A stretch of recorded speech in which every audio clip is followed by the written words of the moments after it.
Haven't seen you since Kurt. Yeah, was it, I want to say, was it February last year? Yeah, January? immediately prior to COVID locking everything down. Yeah. Okay, Right. we're back and live. Thank you all for coming back. Hope you had a good lunch break. We're now going into the second half of our two-part series on AWP and Lean. And I want to turn this over to the panel. Fernando Espana is again our moderator, and our speakers are Robin Mikaelsson and Charlie Dunn. Fernando? Thank you. Thank you very much. Looking forward to this next part. So before we get started, I think Lloyd wants to say a few things. Sure. Because of the nature of the session, Fernando was also one of the three SMEs, and he's going to be responding during the Q&A. And so to take a little pressure off him, my role is very narrow. I am here as time cop to keep us on schedule, and I'm here to facilitate the Q&A. So I'm going to be going off cam, and I'm basically the hired help this time. I will warn Robin and Charlie that when I say we're going to stay on time, I may have to nudge you if you're going a little long. I don't think there'll be a problem with us going too short. So I know you both have great things to say. Don't take it. Yeah. Okay, I'm gonna shut my cam off and let you guys get. All right, well, thank you. Yeah, so how AWP and Lean projects are planned and executed. We just went through the pre-construction side. So we are getting really close to having a product to go out and build. And I understand there are different conditions, of course, when you talk about fast track design, maybe in different phases, overlaps with construction. But you know, we're going to focus on at least the, let me advance the slide here, on the execution phase. So we have three of us on here. I introduced myself before, Fernando. I do want to introduce Robin and Charlie. I'll start with Robin. Robin, when you talk about you know, AWP, you know, said first there was Robin. He goes way back. And Robin, why don't you just introduce yourself? Say if you give us a little bit about your background. Sure, sounds good. Thank you very much, Fernando. You're hearing me? Everything's good? Quick audio check? Yeah, all right, excellent. So yeah, first off, thank you for the invite from the panel and letting me be here and bringing me in. It's an honor to be handed the baton from someone like John Fish, if you will, from part one, to have me handle part two here. So that's an honor. A little bit about my background. I started as a tradesperson going on 30 years ago now. It's dating myself a little bit, but 30 years ago as a tradesperson. I then went back to school and trained in process engineering and have been working in project management ever since. Around 2000, after several stints as a project engineer, I worked with a company by the name of KBR, where I met several other individuals, including Lloyd Rankin, where we then commenced on working on what is now the COA work phase planning model. I then continued with that research as well as my consultancy and working with over 100 different projects over the last 15, 20 years to help CII develop, along with many others and many esteemed people that I see in the audience, and Lloyd Rankin himself on 272 through CII to develop the AWP doctrine as we know it today. So I'm not responsible for it. I've just like to claim that I've always been in the room. And I've worked with those that have been smarter than me and helped out to develop what I can. Today, I run the AWP University. As the president of that, I'm responsible for curriculum development as well as our direction as a business. We supply training in AWP to the industry. We have a specific role-based curriculum that we'd like to say we turn out true practitioners. You don't come away from the training going, I don't know what we're doing now. So we give practitioner-based, role-based training. So that's a little bit about my background, and I thank you for having me here. Yeah, so Charlie? Next, I'll introduce Charlie. Just a little bit about him. I love his moniker. He's a storyteller. I've known DPR for a long time, a very progressive organization. So I'm very looking forward to seeing what they present today. So Charlie, introduce yourself and give us a little background. Hey guys, yeah, really excited for this kind of joint effort. I was introduced to Lean in the aerospace industry with Lockheed Martin, reintroduced in the auto industry while doing some logistics and warehousing projects for Navistar, but projects were being run by some ex-Toyota guys in a group called Lean Quest. And then had another contact point in the nuclear industry with some Lean processes brought to an industry that you would not think Lean, but had tremendous success. And in the nuclear industry, really appreciated the power of work packaging and work order task management. And they were about 30 years into the data that generated, or the information, as I learned from Dean Reed, and that being important. So to me, this connects a lot of dots in a way that I think will be very important and valuable moving forward. DPR, we're a technical builder. My role within DPR is now focused on our national and international prefabrication and offsite efforts, but I often go on loan to data center or pharmaceutical projects for reasons that may become apparent throughout the day. And I just got to close with a joke that hit me this morning. So I know we've got researchers on the call. No offense is intended. I know we've got thought leaders on the call, perhaps some offense intended. And I put myself in that category. So a builder, a researcher, a thought leader, and a startup construction tech owner walk into a bar and they meet a new idea and she looks awesome. The builder says, there's no way she's going to work on my project, and leaves her alone. The thought leader says, she looks so great, she may change the world. The researcher says, hey, she's interesting. I think I'm going to study her for 10 years. The startup guy gets her number, takes her out, puts her in his pitch deck for venture A, for round A, and he gets $50 million. And that hit me because I've kind of been in this place getting ready for this presentation of intentionally pulling back from the thought leader research mode, and at least for my selection for the next couple hours, what do I prioritize right now as a builder because I know it works. I know it has high impact. Great. All right. Thank you, Charlie. Appreciate it. So let's go ahead and get started here. Again, we're going to use this same format where we're going to walk through this project lifecycle. We were just in stage 0, 1, and 2, all the pre-construction effort. Now we're going to move on to stage 3 and 4, which is construction, execution, testing, and completion, and energization and commissioning. So I know we have a jam-packed session, so I hope you're strapped into your chair because get ready for the fire hose and some very interesting things. So I'm excited about it. Let's just get into it. Let's start out with the first one in construction, execution, testing, and completion on scoping and sequencing work. You know, so pose it to the two of you. How does Lean ADP effectively address scope and sequence work early in the construction phase? So wanted to start out with Robin. So Robin, let me bring up your first slide.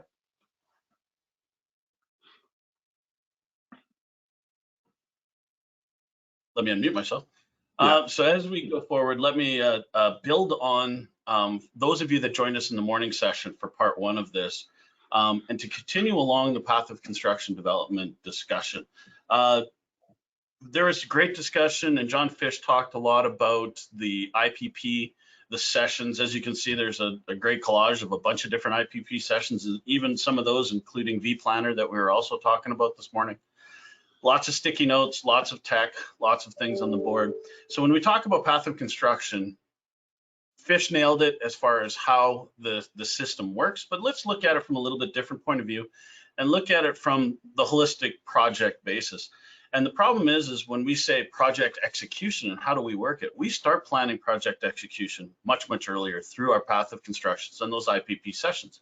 So let's not directly talk about the sessions themselves because Fish did a great job. Let's talk about the different means that we bring forward path of construction planning and some of the milestones as to how we bring that continual planning activity through the basis. So next slide, please.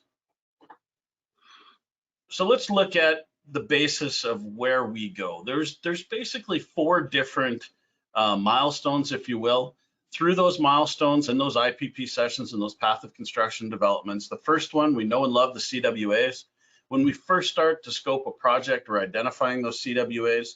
And those CWAs give us a real good basis of what the scope of the project is going to be. Then we move into CWPs with our second path of construction run. There's a lot of iteration through the accordion model of in and out, of people going away, developing more items, bringing them back in, bringing it back into the second milestone path of construction.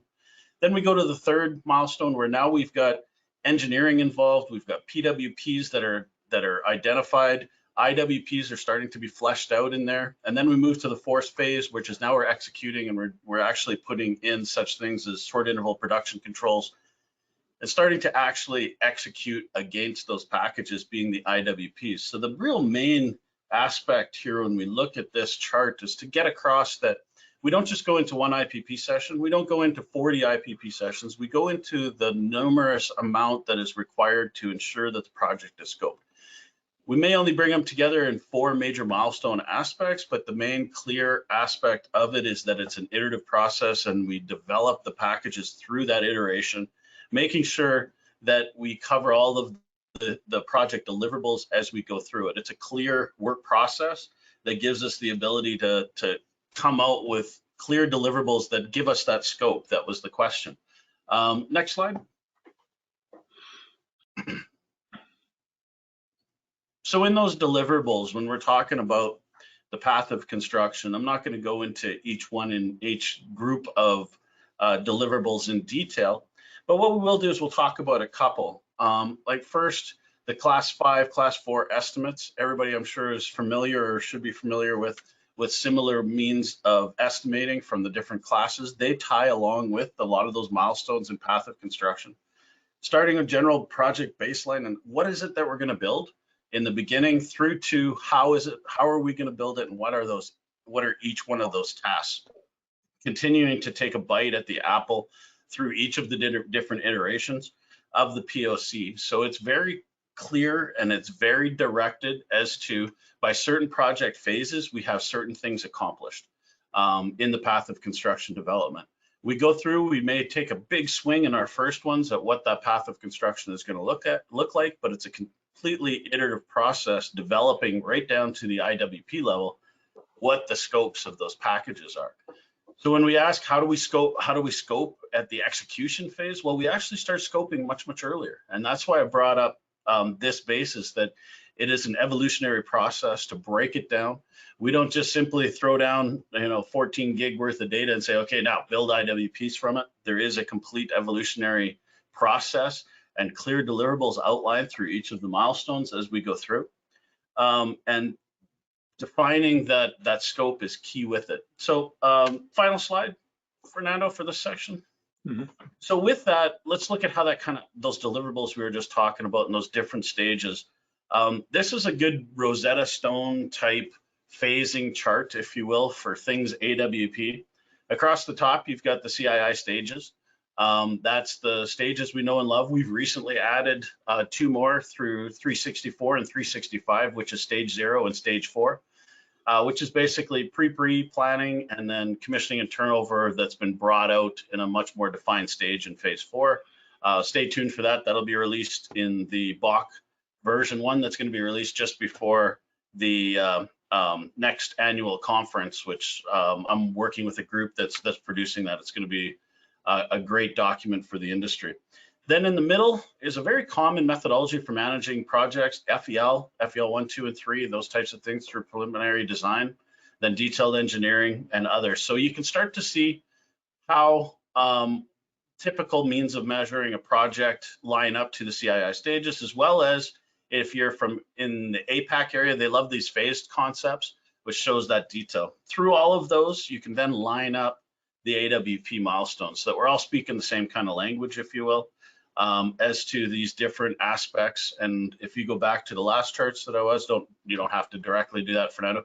I'm just saying that these POCs line up to those direct deliverables tied to this from a manner that makes sense. So we have a shopping cart, if you will, a checklist, the items that we need to complete at certain levels in order to ensure that when we scope the minute details of the IWPs, and thus then moving that into our short interval production controls at the field level, that we've got a clear pedigree, if you will, of how that has been developed and what those milestones look like against that path of construction. So just kind of taking Fish's comments around the path of construction in the IPP session into the phasing of it through the whole project is really how that scope is broken down and developed when we're talking AWP. Thanks, Fernando. All right. Okay, thank you. Okay, let's move on to Charlie. I've got Charlie's slides, so I'll let you just go ahead and start with that. All right, great. And again, for the lean practitioners out there, my hardest work getting ready for this was what to include and exclude. So I know there's stuff not in here. The filter for me was what has highest impact and value right now. So number one, lean for execution and understanding scope, start with the presumption for prefabrication. Put this plug in here. If you claim to be lean and you are not aggressively attempting to prefabricate everything, you're not lean. Next slide. Visual management. In my career, whatever the project, the more I've focused on visual management and common understanding, the better the results. Normally, I'd ask you guys to guess who this is for sake of time. This is Taichi Ono, one of the gurus of the Toyota production system, the machine that changed the world that sits, no offense, not in Berkeley, but in Japan. Next slide. Visual management to Ono was 4 things. Clean workplace, to see clearly. So lean, we're looking to make everything clean, transparent. Quality, we immediately recognize a deviation from the standard. Quantity, we see our logistics at a glance. We don't have to go hunt and find and have these absurdly long meetings to figure out where we are. Why? Issues are discovered promptly, and this basic fundamental respect for people and quality at the source and trust the worker, discovered promptly so everyone can think of improvement. Next slide. And here I'll just ask you to go ahead and click through. These have some animations to them. So we've got up front how we do logistics planning visually from the model, but then getting model elements to the schedule so that, again, we're seeing what we say happen. Then production rates that drive durations on the model, and then closing out the loop, click again to production tracking. So we get maybe a couple more clicks. There we go, that's good enough. So that we get a life cycle loop of both visual management and data. If there's been a defect in some of what lean construction has emphasized, has been this: we have been missing reusable data. And we see tremendous value as we begin to connect that. And we say, now start with data, connect to the 3D model, the estimate model, schedule model. Let's start with that data and visualize it. Next slide. It's also very important to recognize the importance in our industry during construction of construction-led coordination. What's going on here is we have an integrated workflow so that everyone sees the issues immediately. We prioritize them. You know, if we say if everything's a priority, nothing's a priority, and we prioritize them by sequence of construction and by size. So that's our tier system to rate the issues. We get a visual dashboard that sees how we're doing. You have a color-coded schedule so the design team and the procurement team knows how to feed the construction site. So we get construction-led coordination with these sequences and scopes. Next slide. And here, how depending on how I'm doing for time, I think I'm good. I had these teed up for Q&A, so this will, I'm getting ahead of myself. Respect for people with technology. Don't just throw the technology out there and expect to have an impact. So this quick story is things I've learned along this journey of understanding sequence and scope with lean visualization technology. The importance of spatial fidelity, putting people in a space that they recognize. The importance of autonomy, giving them the ability to control the experience and not have it controlled by someone else who's running the BIM model or running a video.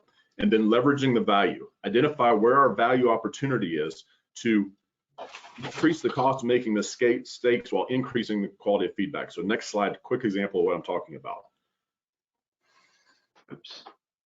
Everything here in the first two and last two columns is traditional. We do a model, we do VR, AR. Unfortunately, they're low cost, but very low quality of feedback. We miss a lot of feedback.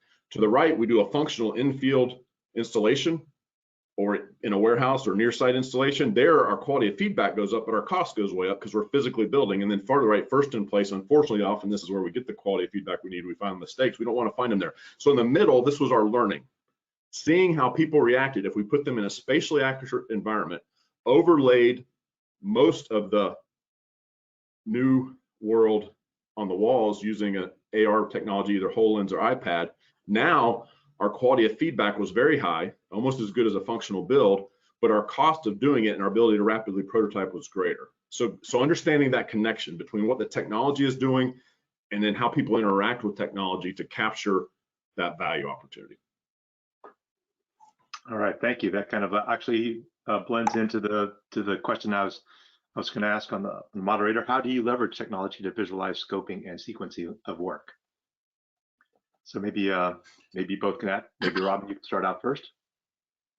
Sure. I think in the AWP world, we've been heavily industrial, is what AWP is most known for.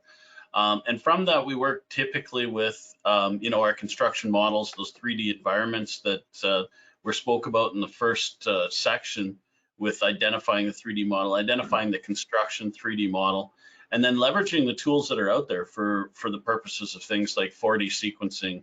Status visualization is probably one of the big key items that's used by AWP practitioners heavily, which is the color coding of a model based on certain data inputs, multiple different types of data inputs for those functional status visualizations. A lot of organizations are heavily moving into AR and VR type implementations where they set up these big, I like the term used earlier by Lean, calling it the big room. For a very long time in AWP, we've called it the war room. And I think that the big room is a much more PC concept and more inclusive type term to use. So I'm going to start using that. Thank you, Lean, for that one. We're going to steal that. So from the basis of the big room and being able to bring that forward in the technology, the video reviews of the models, the walkthroughs, the physical walkthroughs, the constructability reviews that occur within those models, and then the status visualizations, the color coding, and then actual people walking through the model, selecting components for inclusion in the work packages is key. All the best softwares in the industry for facilitating AWP have the ability to pick and shoot and build work packages. And that technological environment is really what's key in being able to identify the scope and the sequence of work in an effective way using that technology. Not to say you have to use technology, but God love you if you're not going to. It's going to be a fun one. But technology sure drives it forward for us, definitely. Charlie, got anything to add to that? I would like to maybe start by something we're not, or intentionally not trying to do any longer, and that's what we call the Hollywood or the frozen BIM or 4D, which is that one time you run it, but it's not dynamic, it's not updated, it's not the model connected to the schedule, and it's not data rich. So we intentionally see that as, and I call it the Groundhog Day phenomenon. You show up and it feels like the same thing over and over again. We haven't advanced since I first saw Synchro in 2008. So it's like hard stop, no. Now we want a model rich, rapid prototyping environment to truly be able to test scenarios. We don't have the luxury of these vertically integrated oil, gas, power owners, but we're learning to, in spite of that, accelerate the model granularity level of detail faster, changing, and I don't want to move too far upstream, but it's hard not to go there, that, okay, when do we take over and we start a construction model and we skip, for example, a DD level model? So these types of things that allow us to create the value sooner and then multiply the value of that construction level model to do scoping, sequencing, set ourselves up for production rate capture, validate our schedules against known production rate estimates. So that's the way I would answer that question, that we're strategically shifting to a not.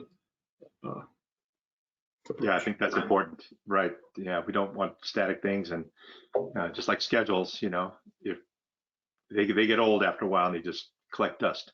So let's go to the next question.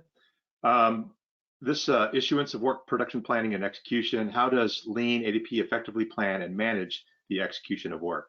So in this one, we're going to start out with Charlie. So Charlie, let me get to your slide here. Okay, start with I'll let you go ahead and chat.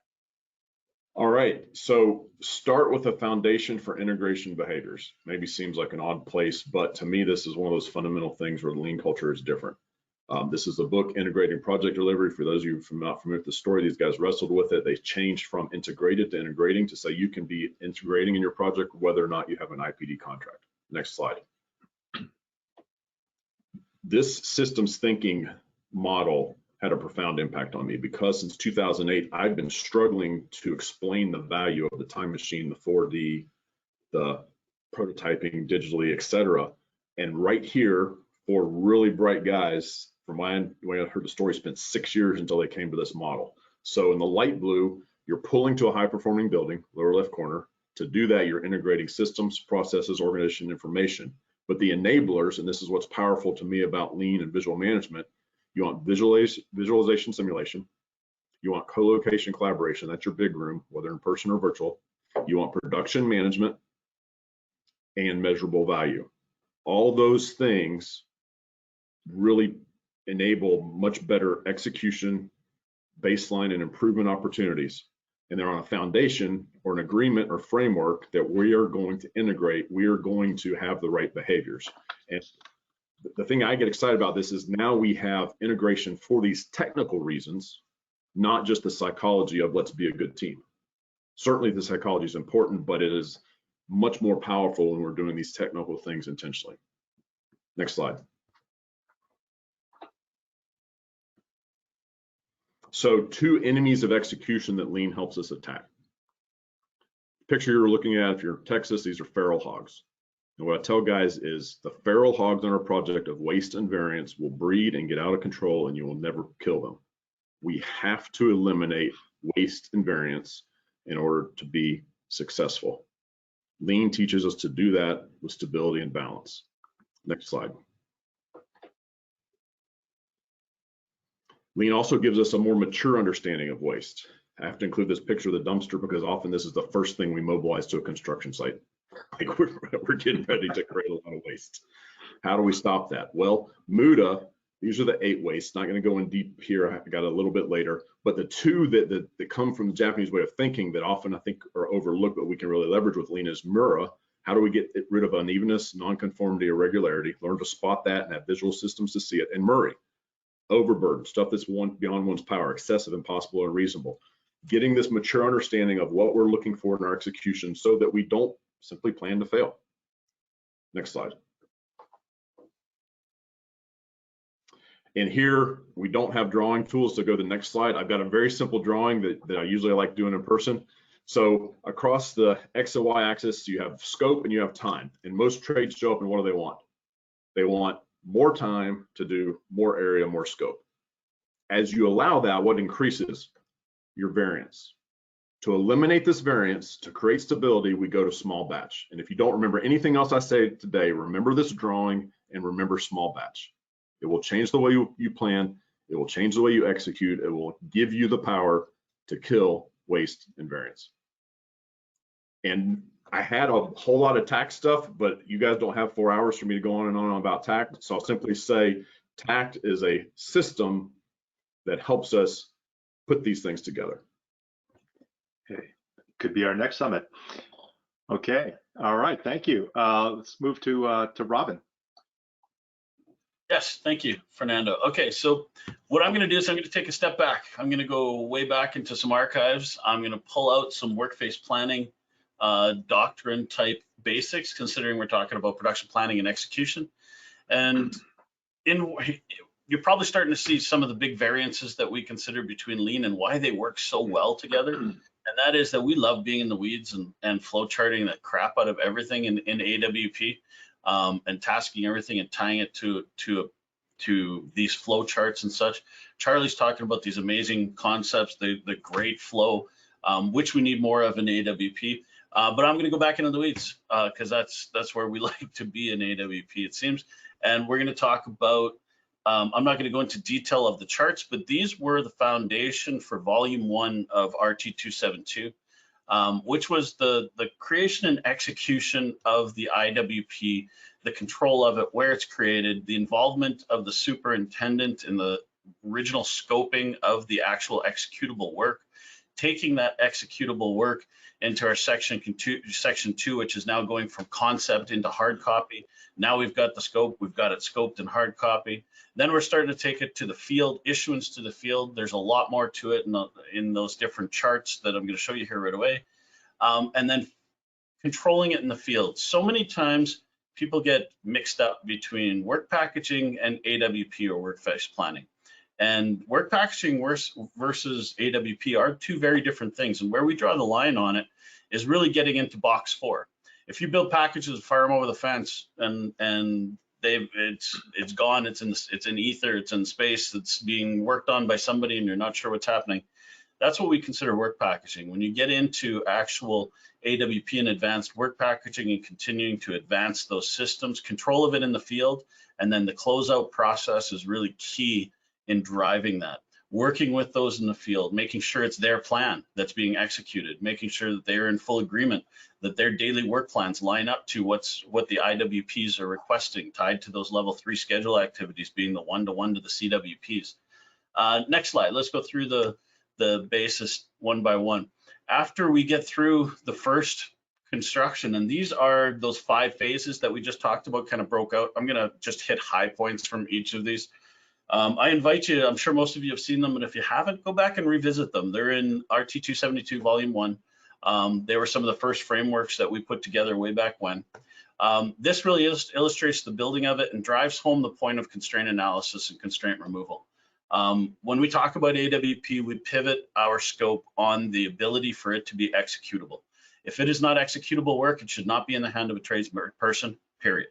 Right? That is, to use Charlie's term, and I agree, love that if you remember one thing from what I'm saying, that's it. When we talk about AWP, is that if there's work in the hand of a tradesperson, it better damn well be executable or your project's failed, because that's the whole pivotal aspect of it. And this is really an example of one of the first paths of that constructability and constraint removal. Next slide.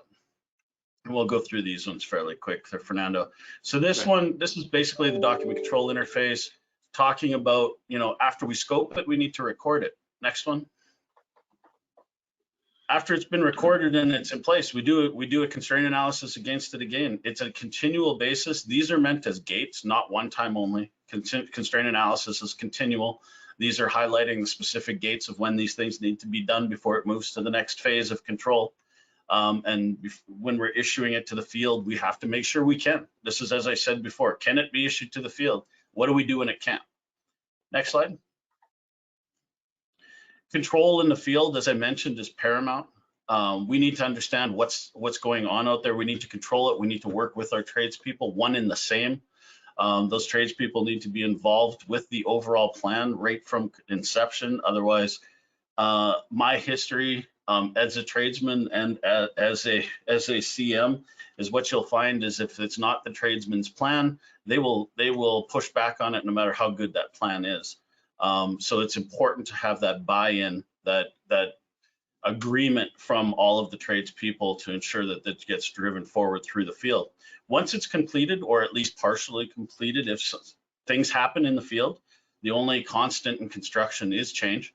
So when we start talking about things changing out there and certain things happening in the field that we that we call field constraints, we report those, remove them, and analyze them as to how that task that's been held due to a field level constraint is going to be actually executed. Go to the next slide. You see it? All right. Wrap up too. Yeah, I do now. I think we got a little bit of latency there. So my internet is the pits. I think Joe down the street dug up our fiber optic a couple of days ago, and we've been fighting ever since. So I apologize if I'm having some issues. IWP closeout, recording closeout, tracking that it's been done, tracking that those work packages were compliant. Anything that was in the work packages recorded as complete. Anything that was not, for some reason, tracked as to why and how it's going to be rectified. Those types of things in this circular life cycle, where anything that wasn't complete or couldn't be completed due to field level constraints is then back into the planning criteria. This is why when we showed the first diagram, that block diagram was a circular diagram, not just a scope and execute. A linear basis, it's a circular basis where until everything is done, it's continually churning. And we'll go to the next one. All right, so as I was mentioning before, when we start talking about not just building the packages and sending them out to the field, but actually showing short interval production controls. Fernando is very familiar with this. This is actually a hospital project that he worked on that I stole these pictures from. This is basically vPlanner up on the wall. You can see it's like 40 feet of daily executables and the plans that are in there. So that's short interval production control. A lot of times in AWP, we seem to forget that planning does not end with the IWP production. That's where the planning for the field level begins. Those short interval production controls are extremely important to make sure that stuff gets done. Thank you, Fernando. And that is my wrap up. So thank you very much. All right. Okay. I know you show this, but all right, let's go to the moderator. What do you like about the ADP lean perspective that should be considered? So Charlie, what do you think about the ADP perspective you just heard? And we'll start with there, and then Robin can chime in about lean. So Fernando, I don't know if you remember the conversation we had out in Arizona, but I'm going to go there, which was, to me, AWP solves this problem I have for doing what the Germans taught us as 3-level tact. Where level 1 is understanding owner milestones. Level 2 is your normal rhythm of, let's say a week and 10,000 square feet as a starting point for general construction. But level 3 is work packaging built on data. And we don't have that as a rule in general construction. Advanced work packaging, as we just saw, has that in droves. So how do we come together, and that IWP becomes the foundational element to then lay out the work with tact? And Fernando, our conversation was, don't go down the path of a pick it as you like it last planner, which really was designed to accommodate in many ways late information, late material arrival, etc. If you can get in front of all that, then you want a robust tax system where you are doing your weekly work planning for every week prior to project start. As I observed, you're building a machine to build the job, and then you're fine-tuning the machine. So that's what gets me very excited about this AWP opportunity for general construction. Yeah, thank you, Robin. And I think the humorous part of that, or the very truthful part of that, Charlie, on this is I completely agree with you from the other perspective. And that is that from the lean perspective, we get caught up in AWP, in our flowcharts, in our very prescriptive basis as to how a project's supposed to be executed from step A to step B.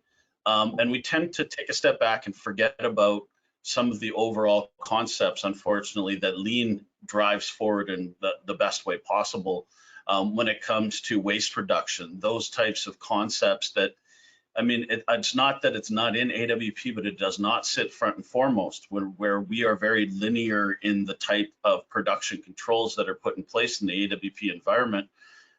We tend to be, I think where it comes from is when you look at some of the origin stories for AWP, it came from the pain of being handed a bunch of crap in the field and trying to figure out what to do with it. And when you understand that that's the origin story for AWP, just trying to make sense of what engineering was giving the field, you get that. Where we need to take it that step back, like lean does, and understand overall concepts and reasons why we're doing things, which lean does very, very well. Right. And I'll just add one thing. I mean, you both kind of said it, and I like what Charlie said about small batches and tact. And I think if you look at the IWP and how that can be created, that kind of thinking, it is small batch, and how can that fit into a tact time scenario, I think is worth exploring. Okay, let's go to another question real quickly here. What AWP lean KPIs do you use to drive better outcomes? So maybe take a minute or so to go here, and maybe Charlie, you can start out with this one. Okay, so we're really focused on a tact time completion KPI, because that gives us a measurable in context rate. And then again, going after waste and variance, if you don't have quality, you're not able to control for waste and variance. So within each TAC, we also have a measure KPI for quality and rework. So I'd say those two really help drive better outcomes. Robin. Lean has such great names for everything. When it comes to AWP, one thing that we drive forward heavy is a couple of different, I'll give you two KPIs, for instance. One is our Skyline drawings, our Skyline charts, being able to identify our burn rates against our production rates of IWPs against the actual ready and constraint cleared packages. That's like one of the most paramount, but one that I like the most kind of goes to what Charlie was saying, was identifying where there's an issue. And that is something as simple as an RFI origin log, which what that is to me is that's identifying where an RFI is coming from. If an RFI is coming from our planning department, those planners are doing their job. If the RFI is coming from the field, we've missed something. And it's an indication that we've got something broken in the wheel of our planning department type thing. Those are two main KPIs that I love. I mean, we can go into hours of detail, but those are where I start if I ever audit a project. Yeah, and just to clarify a little bit on what Robin said about that Skyline, it is as if you're looking at a set of make-ready packages coming at you and making sure that they are ready, instead of saying, hey, hey, I got something, it's missing all sorts of things, and then having to react to it. So that's a little bit of the Skyline. Okay, let's move on to supply chain integration. Sorry, Yes. just before you do, and I may be wrong here, but one of the things that I think we have to be careful of, especially in the AWP world, is we love three-letter acronyms. So we love IWPs and RFIs, and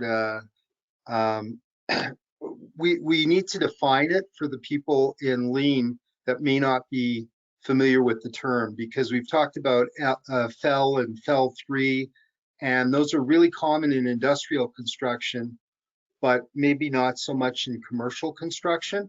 And I'm sure the same is true with Lean. There's going to be some terms that all the Lean people will know cold, but for those poor AWP people that aren't familiar, the first time you bring in a new term, would you mind just explaining what it is? So RFI, request for information, IWP.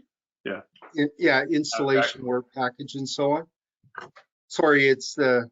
No, thank you. We need to be careful because we've got a lot to cover, and sometimes we miss that important fact that when we say IWP, not everybody on the group here might understand that's installation work package, a small thing that the foreman is going to go execute, and hopefully flawlessly. So yes, thank you for that. Okay, well, let's get on to this question then, and we'll be mindful of any acronyms. What Lean AWP processes and tools are used to engage the supply chain to make them more reliable? And let's go ahead and start out with Robin on this one. All right. So what I would say is, first thing is we don't integrate in AWP as well as we should. We're learning along those lines, and I think we've got a lot to learn from Lean when it comes to integrating with the supply chain. A couple things that I wanted to bring up is a couple clear touch points that are important in integrated materials management within AWP.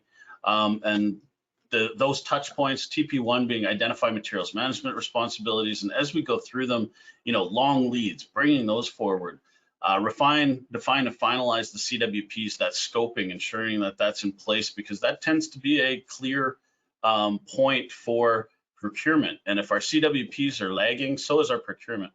Another touch point in materials management is incorporating CWP scope and need dates into those POs. It's more than just a long lead. There's also other items that we need to continue to go through in those touch points. Supplier data, vendor data. God darn it, how many times has vendor data screwed up your program? And the truth is, it's not necessarily vendor data screwing up our program. It's the fact that we forgot to take into account that vendor data is going to be late, and talking to the vendors to bring that in. Sometimes we'll take the first, should have it by August, when we don't ask what year. Those are some of the things that happen, unfortunately, when we start talking about materials management and construction. Visibility into materials management. We love to do status visualizations in AWP. We love to see the model light up with what's available, what's not. that so-called ability to be able to say, look, I've got 60 spools, you're right, but none of them connect to one another. Here it is in the model. This is where we have missed with our fabrication, our integration with them, if you will. Those types of things, and empowering that visibility is key. Streamlining of materials, receiving and issuance to site. Certain things that technology is bringing it in, we're bringing in and in droves in lots of different places, such things as RFID tagging, beyond just barcoding in these days, to streamline that material receiving and finding it.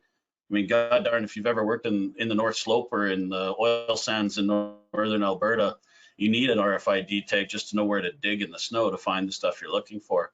And that becomes a clear thing that you need to streamline in that material and supply chain. Ensuring MTO and BOM data is reconciled. A lot of people don't understand the difference between MTO and a BOM, and how one is as ordered, one is as planned, and how they could be very, very different when we start talking about material substitutions. And that reconciliation is extremely important. Otherwise, we don't speak the same language. Yeah. So those are a couple of the major touch points. Yeah, material takeoff and bill of materials. Yeah, other acronyms in case everybody doesn't understand it. Thank you. Doing your job as a moderator. Thank you for that. There you go. Just want to make sure I satisfy the customers. Okay. Absolutely. So that's kind of the keys, and I think for the interest of time, we'll go through some of these very quickly, and Fernando, you can kind of scroll through them to build this. It goes through a lot of the touch points that I was just talking about. And as you build through it, you can see the basis of the different aspects. So this being an example of that bill of material from an actual work package. Next one, Fernando. We'll just go hit them real quick. Okay, material readiness status visualizations. We talked about these. We love status visualizations. These are color coding. These are materials available. These are materials not. That ability to be able to visualize that. Feasibility reports, being able to run material feasibility against the database is key. Can we actually execute this package or not? That's where it comes down to.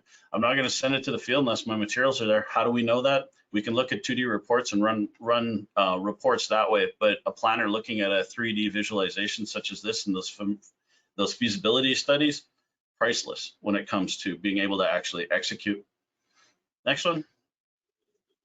All right, so vendor work packages, being able to understand what the scope of that vendor information that's coming in, working with, when we say vendor, it's not just Siemens and a big turbine that we're talking about. We're also talking about our digital isometrics and our piping vendors, those fabrication facilities, excuse me, making sure that we work with them to ensure that the digital pipe isometrics or other digital isometrics and digital drawings are created to standard and brought forward into the system. That's a key aspect to ensure that we understand our supply chain. Next one, Fernando. I think then that's the last one. Yeah. Optimizing our material logistics. We talked about path of construction in the last session that I was talking about. During those path of construction sessions, optimizing logistics is very key as well. We have to have those conversations, not just when we're going to do stuff, but how we're going to get it there. We have obviously modularization and fabrication conversations very, very early. But what we need to do is also have those logistical conversations early on as to how it gets there. I was recently involved in a program where we had massive modules that were being shipped up across the sea through a channel. Then they encountered a bridge. We had a whole facility there just to destack modules to fit under this bridge and then restack them shortly after to continue on their journey. That was almost a project unto itself, that logistic planning. And that type of stuff needs to be brought into plan, because that's not things you can do after the fact or off the hip. Identifying those types of logistical concerns in your supply chain are key. So that's just kind of the high points from the AWP point of view that we hit. Fernando? All right, thank you. Okay, let's hear from Charlie. All right, before you jump ahead in the slides, well, oh, sorry, so you stay there. I kind of took a different tact on this question. Fundamentally, why does the supply chain fail? And what do we do to try to help the supply chain not fail?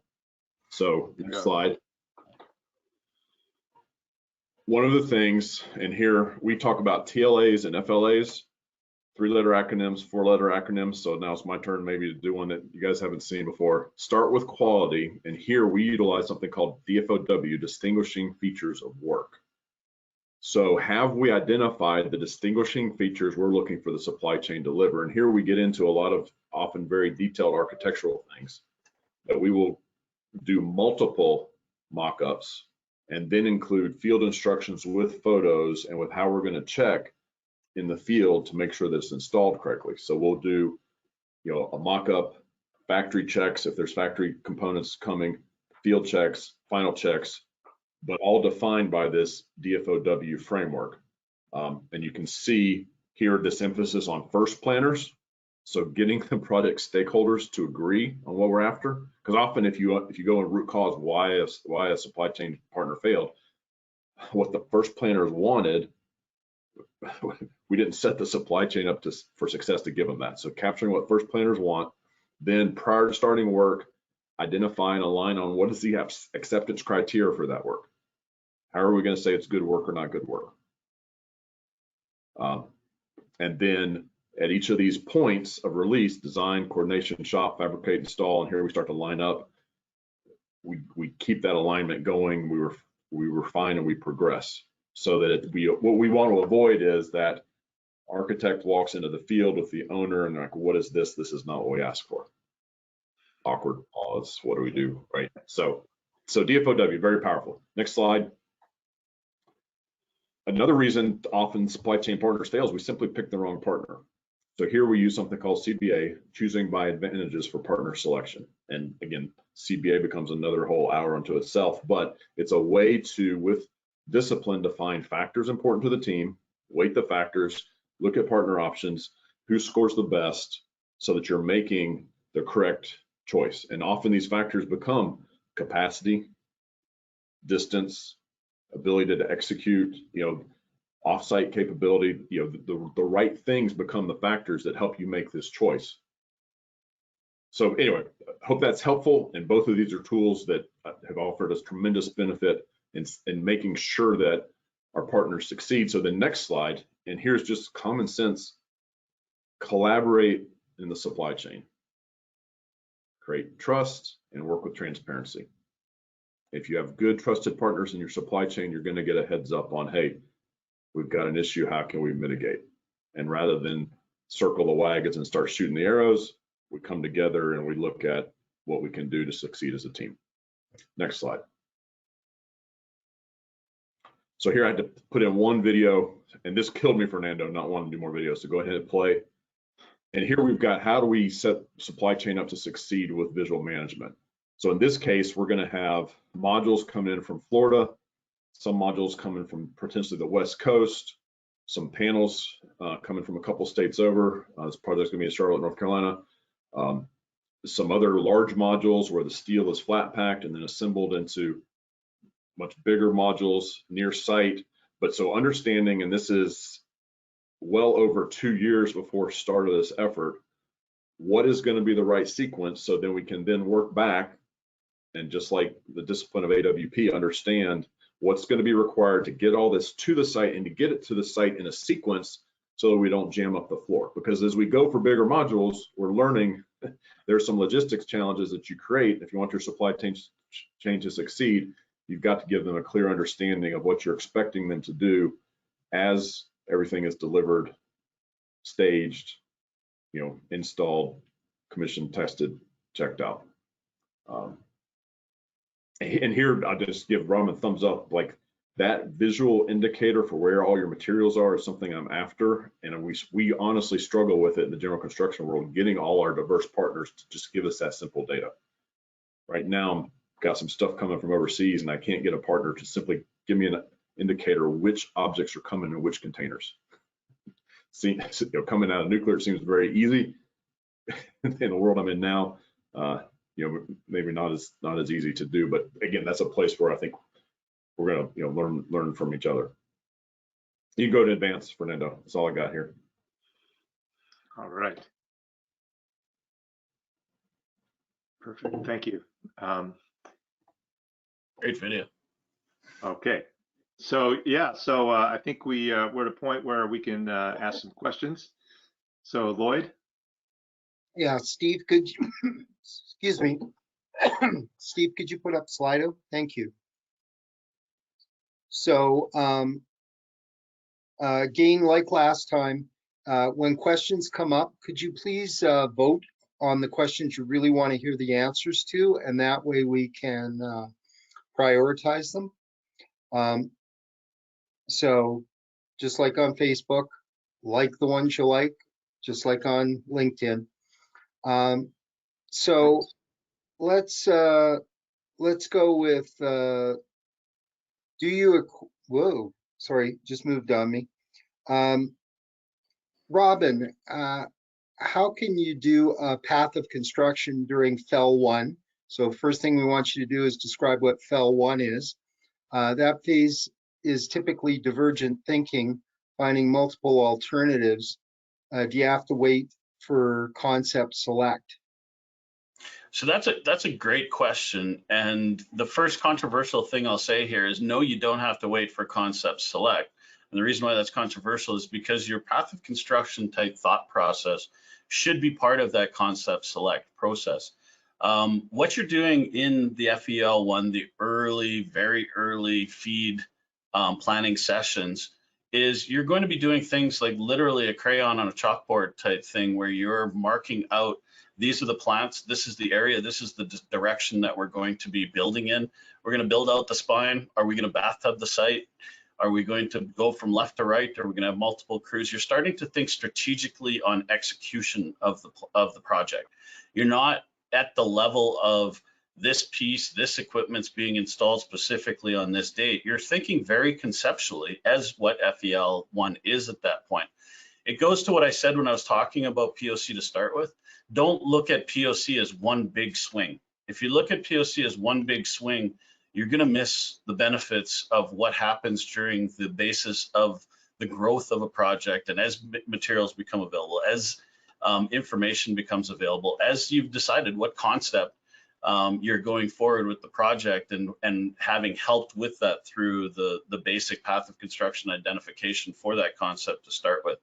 So it's not one big swing, it's an iterative process, and it literally starts with some dry erase markers on a board to start with as far as the direction, and then becomes the true task detailed IWPs well down the road. But the iterative process, you're starting in that concept. Thanks for that. Just to clarify for people, when we talk about path of construction, what we're really talking about is the optimal way to build the project. In AWP, we all talk about it all the time, but path of construction means what's the best way to build the project, or what's the best way for us to build the project we're working on. Okay, you can clear that question, Steve. Charlie, love that talk. Behavior driven first. How do you help owners understand that? So the first very powerful thing here is show, don't tell. We find that investment in the things that show we care about people, we respect the individual, have the highest impact. And an owner that I respect a lot said it this way: give people an awesome big room that they like coming to, give them great coffee and great food. We'll often negotiate for better brake trailers, better restroom conditions. So start with that. What's going to show people coming to your project that the individual matters? Then some other tangible things that can go into an RFP are things like a team health check. Working with one owner, they've actually established internal metrics for team health that they're trying to measure across projects. Very powerful. And then when possible, if you can get the construction delivery side to integrate with the procurement side on the owner side, you can create some contract incentives for behavior and integration. Those can also be very powerful, but you don't have to wait for those things in order to establish this out of the gate. And honestly, what we're seeing is some of this with some of these larger enterprise owners. It's become an awareness. People are not, it's not people understand. Start with teaming.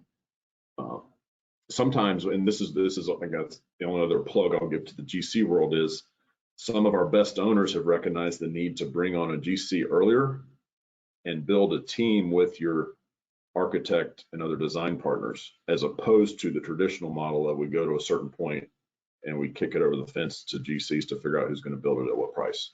So what I would view as more progressive owners have shifted their procurement model even for when they bring the GCCM partner on throughout in the life cycle.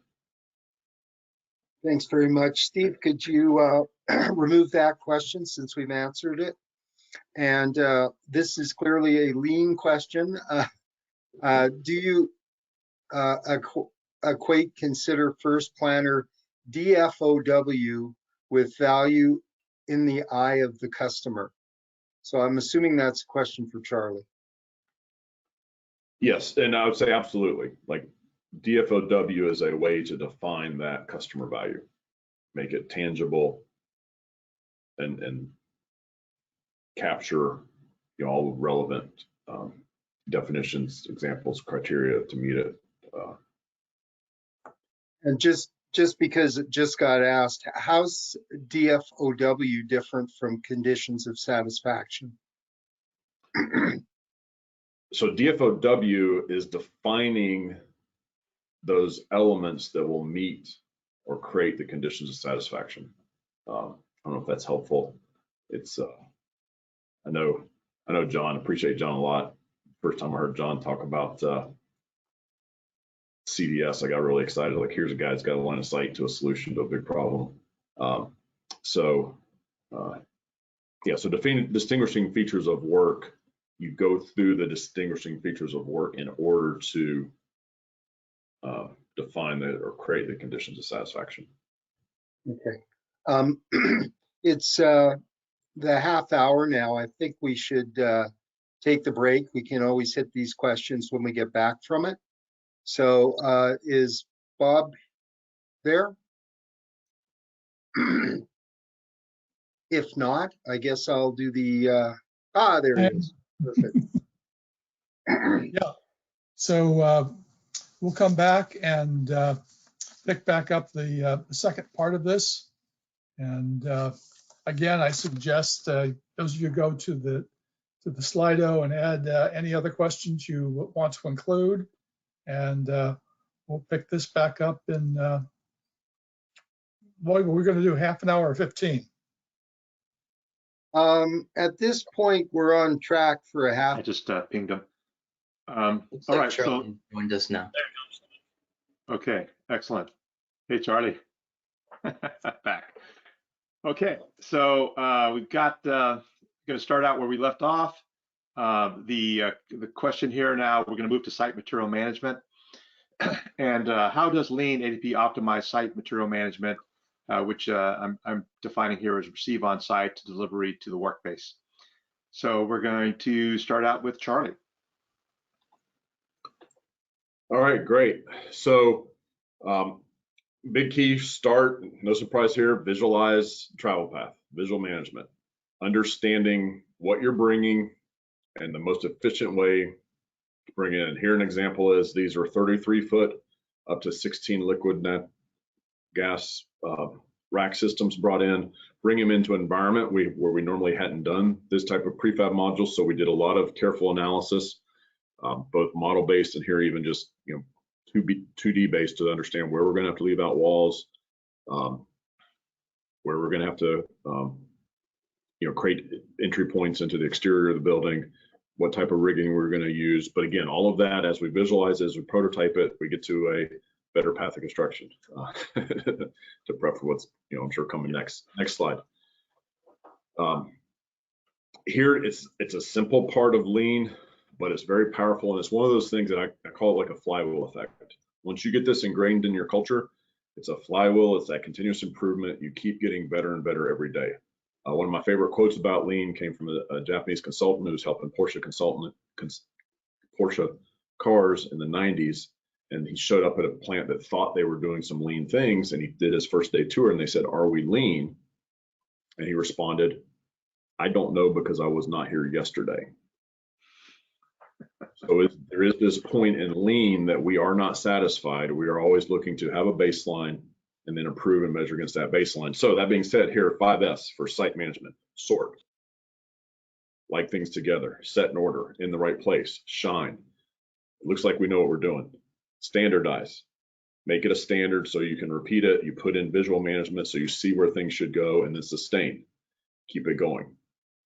Simple, but a lot of content here. Great way to learn from the manufacturing world on how to do 5S. And then next slide. And again, here I've selectively pared this down, but where we see a tremendous amount of return is when we have our daily huddles and we introduced eliminating the 8 wastes to our daily huddles. Where do we have opportunities, whether it's small, move the toolbox and cut out some travel time, to it's big? This is one of my favorites. I always like to show up to a team and say, hey guys, why is our buck hoist located there on the building? And I'll hear a lot of reasons, but unfortunately, I don't often hear the reason that I want to hear, which is we've done an analysis and this creates the least amount of worker and material travel on the site. There's a lot of other decision factors, but the ones that seem to perhaps be most important in terms of eliminating waste and creating efficiency aren't there. So I'm not going to go through the 8 wastes today, but they're here. You can find all kinds of content there. Hopefully they're not new to you, but this daily application and creating that hunger to improve every day within this framework of 5S and 8 waste can significantly improve material management on the job site. All right, thank you. Okay, Robin, you're up. All right, excellent. Okay, so one thing I can say is that continuing on the material management basis, lean, we can learn a lot in AWP from lean as far as waste management reduction. We're very prescript on how to handle materials and what materials we need and how those materials are to get from point A to point B. But sharpening that saw, we're not that great at, which I think we've got something to learn from AWP on. So what I'll do is we'll talk about how AWP requires the materials, identifies the materials, requests them, and through the bag and tag and delivery to site process. Of course, it all starts with the bill of material. That bill of material from the work package being king as far as what needs to transfer in the grouping of materials.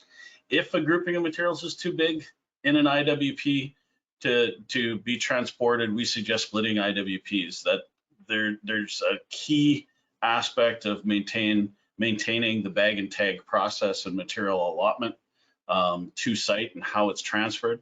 Right down to the basis of, if we're talking about steel and creating hang lists, creating reverse hang lists. Anybody ever worked with the reverse hang list before? What that simply is if we're using wagons or trucks, we load the truck backwards. Why do we load it backwards? Because we're going to load it against the sequence so that the first part we need is on the top of the load. Those types of material management type aspects of how we deliver the materials for a work package, being an IWP, are key. Next slide, please, Fernando. All right, just to clarify, what Robin has here is an installation work package, a group of work that a foreman is going to perform, and this is the materials against that. Yeah.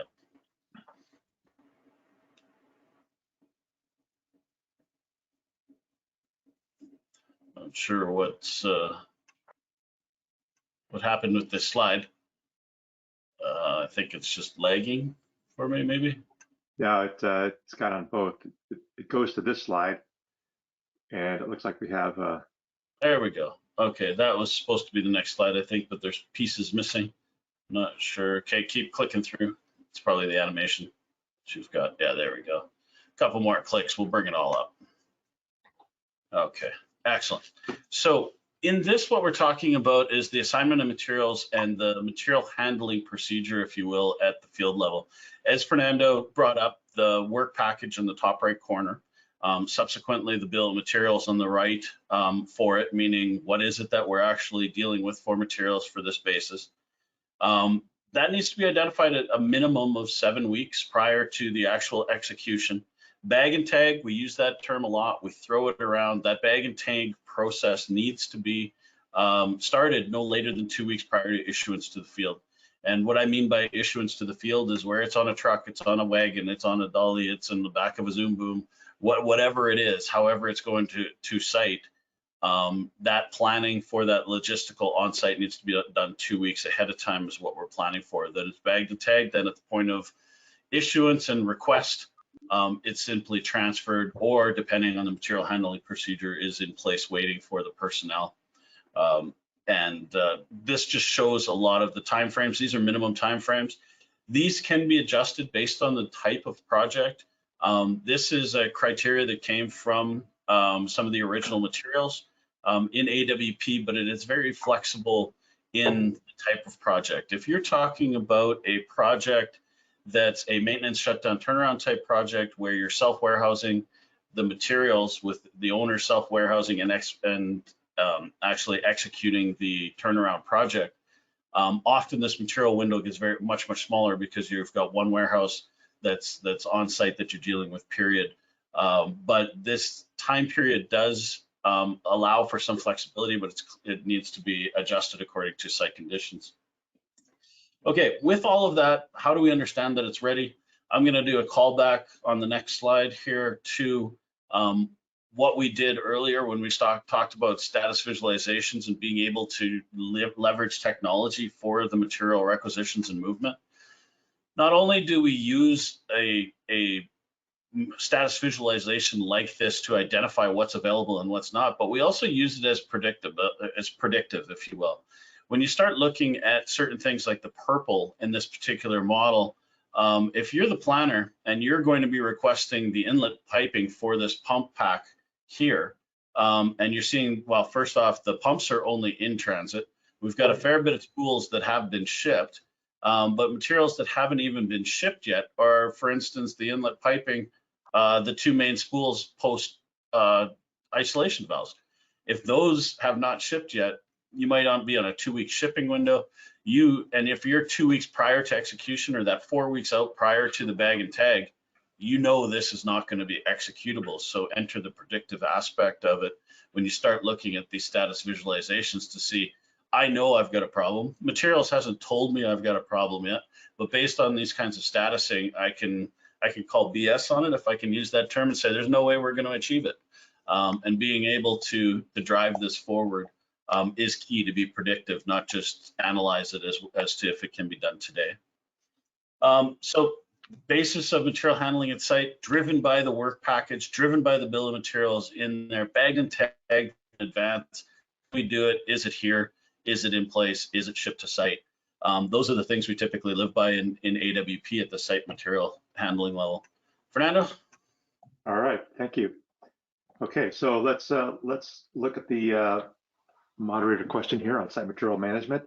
What did you like about the ADP lean approach, and one suggestion to consider that we just went through? So Charlie, from an ADP perspective, anything? So here we talk lean about plus deltas. I'm going to give myself a delta. I could have pulled forward one of the things I say about prefabrication. So the plus is the AWP bag and tag emphasis. One of the things we say to make this mental shift to prefabrication at a minimum, go to a kit of parts model. Eliminate any bulk material flow to your site. Mm-hmm. So everything that comes to site is tagged and planned for a specific area.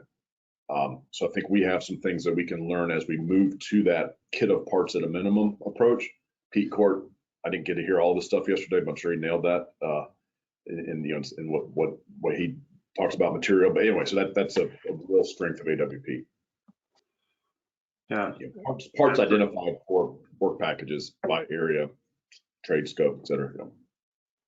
Perfect. Robin.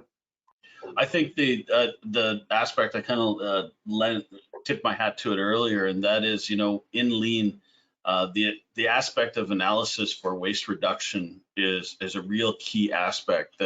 That circular flow for reduction and learning is not prolific within AWP, and I think we can learn something there for that aspect. I'm not saying we don't, it's just not forefront like it is in AWP and live by type aspect, where we need to do a little better there, I think. Yeah, I would agree. I've seen some excellent examples in the ADP world of material management, from warehousing on site to delivery to the work phase. But one thing I really liked about from the lean perspective is the 5S. I mean, I'm not sure that I see that used that often, or I really haven't heard even the term in the industrial space used that often. But I think we need to, that should be explored further. Okay, let's move on to a couple of other interesting areas. Now we're getting to the end of what we call stage 3, and that's around testing and completions. So interesting here. We've been talking about, you know, keeping the end in mind, but how are testing and mechanical completion activities incorporated into lean and AWP processes? So with this one, let's start out with Robin. All right, thanks, Fernando. So throw up this brief diagram right away to show a bit of the circular nature of identifying, first off, how we're going to scope the project, bringing that project scope forward, contractor construction planning, making sure that that is involved in the aspect of moving towards full execution. I'm going to tip my hat here and I'm going to bring up the term SWP, or System Work Package, which is a fairly new term for AWP. We'll talk about it a little bit more here in the near term. It came from a RT group, RT364, which is the system work packages, being able to identify how we're going to turn over a system and being able to tie to that. That has all kinds of testing implications, as far as the system work package often follows the test extents boundaries. So when we're talking about piping, or we're talking about steel structure, or how that testing, how that torquing is going to be done, we often commission in that same basis and follow that same basis. So we need to plan our execution strategy to satisfy that turnover. So when we start talking about the quality control and bringing it forward, when we identify punch listing, those of you, I'm not sure if the punch listing term equates, but when we're talking about punch listing, that we're talking about deficiencies within the construction and items that need to be addressed prior to turnover. So the punch list and the pre-punch and the post-punch, those three aspects of how we tolerate change and drive that forward within the AWP model, so that we do get to turnover in a full CNSU, meaning commissioning and startup, is very key. So we've got some very prescript work processes for it. And I'm not going to go through the work processes box by box and kill you all with testing and construction execution basis, but we'll talk about it from concept. So if we go to the next slide, Fernando, we'll look at system turnover package development to start with. Again, in AWP, especially myself, I love my flow charts. Helps to get the thought across. But when we're talking about STP development, system turnover packages, we're really identifying how a system is going to be turned over. Not the entirety of a system, but what is going to be a grouping of items, if you will, moving forward, and how those items get grouped, how they get identified. Are they good to go? Is that baseline approved, and moving it forward through the approval process? We now have STPs. So we understand how it's going to be turned over, how we want it to be turned over. What our next phase is go to the next one. Now we're going to talk about prioritizing the work scope by those STPs. So we've identified how we're going to turn it over and what those big buckets look like, if you will. Then we're going to take those STPs and we're going to use those to prioritize our work. That is a phase where we're going to talk more in the next section about the system work packages. But STPs kind of fit into that same type of basis as far as how we're going to turn it over. Prioritizing the work by how we're going to turn it over. It's the old adage, man, bring it, building with the end in mind. It's that simple. And if you don't build with the end in mind and identify what your work priorities are to turn it over as per how the owner wants it, it's a problem, right? So when we start talking about prioritization of the work, scopes by STPs, it's basically backwards planning from how that's going to be turned over. And the next slide, Fernando. Then, of course, when we actually get to handover. And again, I'm not going to go through the detail of the workflow itself, but when we start talking about the execution and handover, this is the completion of those work packages, the system test packages, and ensuring that those tests are completed, that the package is ready to go, that it aligns with our turnover, and then of course moving towards the handover and the completion of the documents required for chain of custody. So this aspect, those are three main aspects of influence from that aspect, if you will. Fernando? All right, thank you. All right, let's go get with Charlie here on the lean side. Good. So before you start clicking, and I think Fernando got the click counts right, so I've digitized the drawing. I usually do. I want to talk about the challenge of people grasping a future condition. So Right. One lean thing we often will do, we'll call a milestone alignment process. Didn't put that content in here, but it's basically creating additional, we say we're ready for this testing. What are all the things that are true at that time, so we're ready for the testing, and then what are the things that are not, so we don't artificially burden the milestone. So that's one. And but then this word here, and this now I'm appealing to lean again with the Gemba. So Gemba is a Japanese word for the place.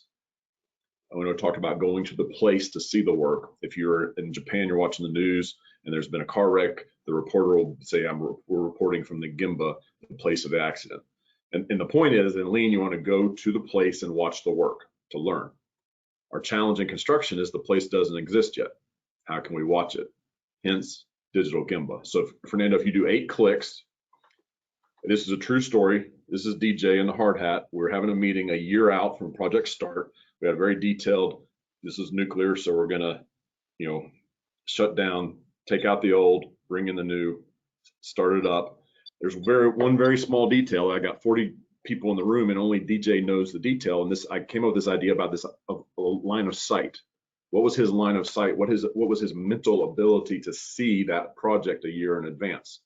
Let's go ahead and click it about 4 more times. What I learned was in DJ's mind, he had, hey, am I going to get a house? Am I going hiking? I got this romance thing. She gets a ring. I'm not sure. Got a kid going off to college. There's a lot in his head, including a project that's in front of our project. Click one more time. And this occurred to me as I started thinking about it as a detailed gap, and I'll refer to it as digital Gemba. 2 weeks from the project start, I started getting all this information from guys like DJ. Too late. Couldn't act on it.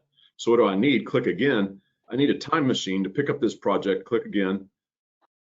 And one more time to bring the project right in front of DJ's mind so that he can see the issue, that one small level 4 or 5 detail that nobody else knows. In this case, it was how to abate paint, and give us this 8-month runway to bring in some equipment, laser abatement in this case, that cost us $200,000 all in to test, get 2 machines on site, because we learned from Germany, you need a guy on the hook in Germany to troubleshoot it with Ethernet cable if it goes south. But anyway, to then cut $4.5 million of outage time out of the abatement to abate and cut a critical path weld, in addition to get some quality savings, because rather than mechanically abating, we were laser abating some aluminum components on the bus system that we'd done damage in a prior outage. Point of all this is we've got to see the opportunity early enough to take action. We've got to understand this commissioning and testing challenge early enough to know, are we going to have what we need in place or not? We really struggle general construction with actually having this one. So that's why I say start with the digital Gemba. Give people the opportunity to see into the future and fix the things they're not going to have. Next slide. Begin with the end in mind. We're starting to work early with design. Now I'm going to jump out of construction up into design to have tact zones that support startup and commissioning by tact. And then small batch. So again, and we know this as we, when we start to test and commission the peripheral systems before we get to the main systems, smaller batches to build up to the big tests, not being, just a check in the box, but they're much easier than if you're trying to test an entire system. All right, thank you. So I have a question for you both. How do you alleviate test failures and punch lists as using these methodologies? And we'll start with Robin. What are your thoughts here? In an AWP methodology, and I mean, test failures, that's a quality issue. When we start talking about quality issues, we're talking about what the source of the quality issue was, where we're, is a bad welder. Do we have a welder who's got a history of it? Is it due to weather failures? You know, in the northern oil sands, we've got a lot of weld failures just due to wind and weather. Welding an inch of steel in 45 below zero is not that easy to do well. Those types of situations and understanding how to alleviate those things, like maybe we got to put a whole whack of hoarding in place to eliminate those test failures on those specific welds. That's the type of things through iteration that we identify in test failures. When it comes down to punch listing, now punch listing, the definition I gave earlier of a punch list was a list of inefficient or of inadequate items or failures or deficiencies in the specific item as it was to be built. When we start talking about punch lists, today the term punch list has tended to morph in our industry to more unfinished work at time when it should have been. I hate to say it, but you know, punch list was supposed to be just deficiencies. Because you're late and you didn't do it is not a deficiency. That your deficiency does not make my urgency. But you know what, it kind of has morphed to that. But when we talk about true punch listing and the quality of punch listing and ensuring that things are completed, the closeout procedure within an IWP is paramount. Identifying issues at the point of installation, identifying issues at the point of testing of that particular item. Those notes, those lists as a future note to those that are going to be picking up the next package and running with it are very key to eliminate future punch lists. To address how we often refer to punch lists today, which is just unfinished work, utilizing the work package system and identifying IWPs one after the other and ensuring that completed work is repackaged in the life cycle of the IWP that I briefed earlier. Is very key to ensure that we don't go to a punch list with an item. It gets done, maybe not in the first package if there was a particular issue or a constraint that held it up, but in the next package that it's planned for to pick up that particular issue. So that's how we would address that, if you will. Mm-hmm. All right, we'll go over to Charlie. And Charlie, I just want you to let you know that back in the day when I was started out with some DPR work, they used to have a mantra called zero punch. So let's see if that's still the case and how we can start learning from that kind of attitude, because that sets the stage, right? Yes, yeah, no, we carry that forward. We term it Perfect. zero. We've added to it with additional other focuses on quality. That our real goal as a quality is not defined by a punch list. It's that back to that quality first time, quality built-in quality. How do we do that? So I'm going to go first to test failures and prep myself for my next section. Particularly in the pharmaceutical world, we're learning about what's called out of place or out of boundary testing, which gives you the chance to do your testing off-site in a factory early, so that you've eliminated many of the causes, likely failures. So that's one. Is that can we pull it forward early so we're not doing the testing at the end, holding up startup and turnover. And then on the punch list issue, so when we say zero defect, our goal is when we turn the keys over at substantial completion, there are no punch list items, either defect or remaining work. To get there, I'm going to go back to something we've heard before, small batch. We want to leave each week, each tacked car with no quality issues. And so we score, as I said earlier, those tacked cars on a quality metric. Was a car complete with some rework or some missing work, or was there a quality issue? And our goal is that there's zero rework, no need to go back into space. Done means done. Geographically, you're not re-entering an area. So that alleviating kind of that cumulative list that grows and grows, so that at the end, turning over the key with a zero punch list becomes an achievable. And our teams really fight hard to get a zero defects letter from the owner. It's a kind of pride that the owner is willing to sign a letter saying this project was turned over to us with zero defects. Perfect. Hey, Robin, can you briefly talk about the Idp closeout process and what happens with incomplete items? I don't know if I can briefly talk about anything, but I'll try. You got 30 seconds, buddy. Yeah. No, in the closeout process, when we identify and flag defects, those defects or unfinished items, I don't think we wouldn't put them together necessarily, but they follow the same type of workflow, if you will, during the closeout process, which is identifying items that there was an issue, there was damaged materials, there was missing materials as a common one. Unfortunately, it happens on site where materials are often stolen. We see that often where somebody's stealing something to put in their own site because they lost their materials. Some materials do magically go missing sometimes, and it creates a punch list item or a unfinished item. Those things going through the checklist of ensuring that they get identified in the constraint analysis record, so that when we start doing constraint analysis for it, when the constraint is been satisfied as cleared post project, or post implementation of that particular work package, then it goes back into the planning cycle and is replanned and put into a new package. We never promote one-offs or going out to fix singular issues in a package way after the fact. We like to try and group them together as far as our area-based construction into new packages to catch them, so that it becomes just part of scope of a new package. It makes it much more efficient in the execution basis. So I'm not sure if that's quick enough for you, but it's basically identifying clarity. Absolutely. Thank you. Okay, let's go to our final. We're in stage 4. We're now energizing, commissioning, all that testing and everything else has been happening. So how do you ensure system readiness for timely commissioning and startup? Any visualization techniques? So it's a broad question. It's towards the end of the job, and so I'll let Charlie go first on this one. So your visualization part of the question was spot on, and that's what we've learned. And so I guess there's a two-part thing. One is we move closer to real-time data, because I'll just put it out there. Real-time data construction is still something we aspire to that we've not achieved. But when we're in this final phase, we will move from like a weekly attack to a daily. And even within that day, what we've learned is getting real-time visibility on completion and issues to close them quickly. So that's the first part of my answer here. Now, the other part before I advance to the next slide is we often are dealing with a black box. And by that, I mean, we get to, it's powered on, and then the owner team comes in to do, if it's life science validation, if it's data center, ongoing effort. And so one of the things I'm working to do with that small batch mindset is to open up that black box, and where can we more intelligently sequence and pull this forward, because it's a huge opportunity. Often we'll finish a plant and then it's 2 years until a drug comes to market based on validation, for example, for the FDA.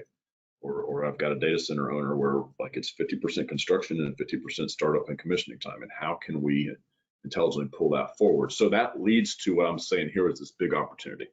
And this, I'm going to shift away from the question just a little bit, but it's not just modular components, but really the power of what we're trying to get here is modular data and commissioning.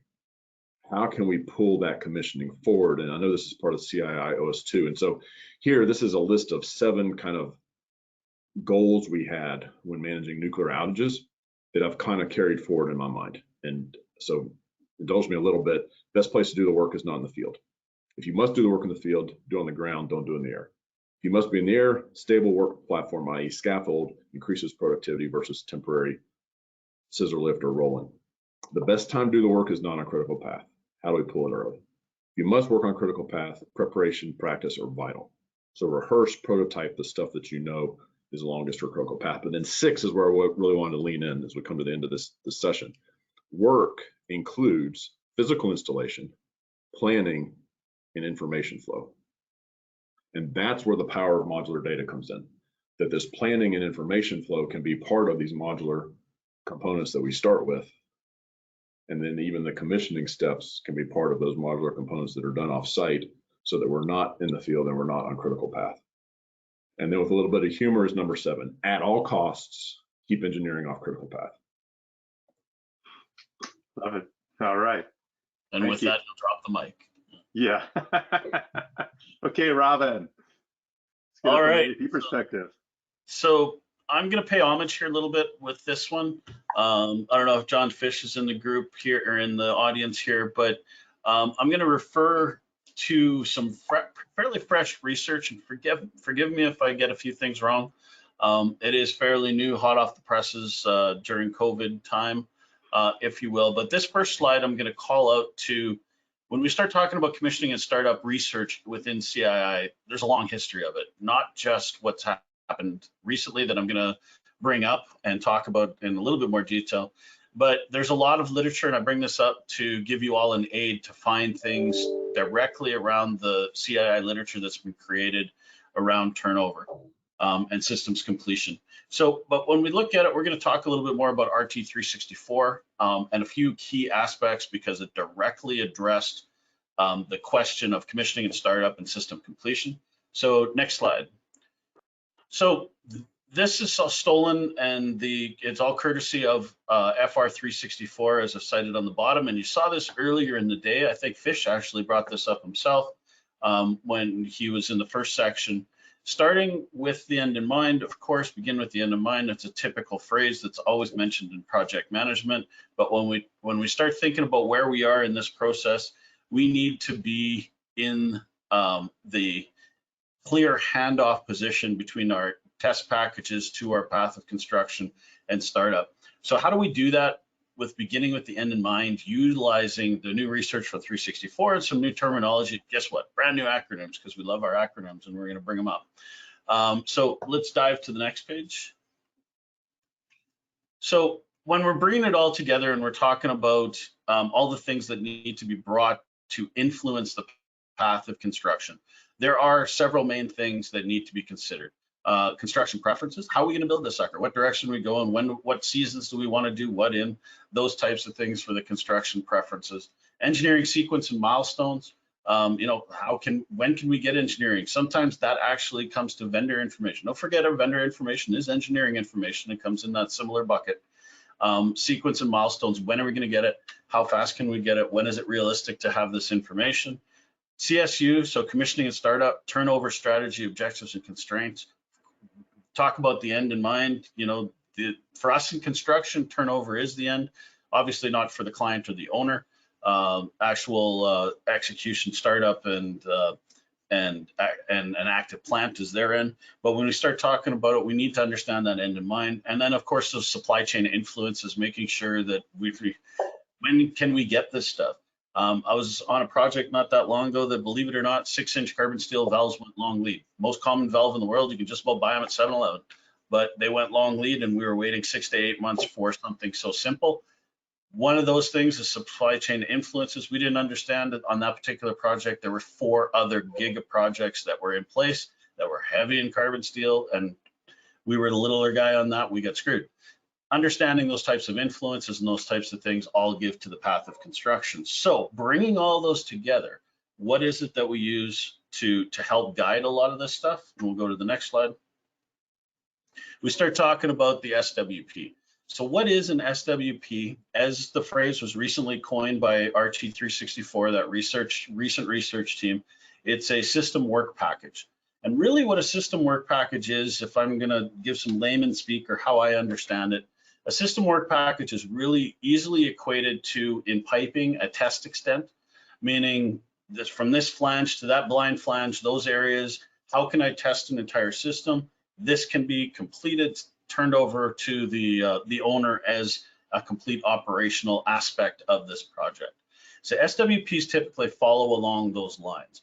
What do we need to complete an SWP? That means we need to line up our IWPs and the test packages according to those to be able to satisfy the turnover of that SWP. So where do we come into this to answer the question of, you know, commissioning and startup? How do we prevent the stalls or waits, or ensure that we actually achieve schedule according to what was identified? Using the SWP as our guidance to what we need to complete by a certain time frame in order to achieve that turnover, because the SWP is going to be 1-to-1 more to our turnover. That gives us a listing of components, a bill of materials unto itself of items that need to be completed by a certain time, helping us do that backwards planning aspect, if you will, also. So next slide. Just another graphic as to how those kind of all dovetail together from an IWP to an SWP to ensure system completion timely. You can see that you may have multiple IWPs, and the quilt of those IWPs, pieces of them are going to line up to pieces of the SWP. So ensuring that you've got a mapping of IWPs to SWPs is key. It's simply a dependency graph. It's often just an Excel spreadsheet or something like that, where we're tracking what IWPs influence what SWPs, so that you understand all those IWPs got to be completed before SWP1 can be turned over. It's understanding our area-based construction influences on the turnover process. And the SWP is our vessel for that understanding in AWP. So I hope from the 364 basis and that group that I kind of did the SWP justice, but that is a fairly new tool, a fairly new acronym, that system work package as a tool for kind of closing that gap to ensure that we achieve more towards that zero punch type basis, that completed process to satisfy the entirety of that particular turnover. So to give a couple examples of some of the visual aids for that, I'll go to the next one. This is a status visualization. I brought them up just about every conversation because I love my color-coded models. I'm a visual guy. It helps me see stuff, helps me look at it. I can understand my workflows. I can understand my movement of materials and such. This is just identifying module placements and items on the modules and what the status of them is. Legends on the left, we won't go through it in detail, but these types of color-coded drawings and this type of status visualization tells us if we're on par, if we're on key or not. Now, driving that to the nth degree, I'd be remiss in talking about status visualization as much as I have without calling out a project that did some amazing work and actually was a runner-up on an award for it. If you go to the next slide, please, Fernando. I'm going to tip my hat a little bit to Shell here. Shell did an amazing job of tracking visibly material management and movement and system completion on a project that I was involved in many years ago, Shell Prelude, which was an SPFO, a floating project, a floating big, huge facility, if you will. Great submission from them for that actual Be Inspired award. I had to show this graphic to show you the level of how those status visualizations can give us an idea of where we are in the system's completion and the visibility to add to that predictability that we like to call out so much within AWP. So that's about it for that aspect. Fernando? Okay, perfect. So I've got a question for you both as a kind of a wrap up for this part of it. You know, what have you learned today about AP and Lean that really resonated with you? What was that? What were those big golden nuggets that you heard? And we'll go out with start out with Charlie. You've already mentioned a few. Yes, well, this SWP, because again, I'm still learning. You know, nuclear work order management and packaging was not as robust as what AWP is developed into, but this SWP, I'm very interested to learn more because it is an area, you know, like I mentioned, it's often to us a black box, but we're realizing an opportunity to go into that black box. So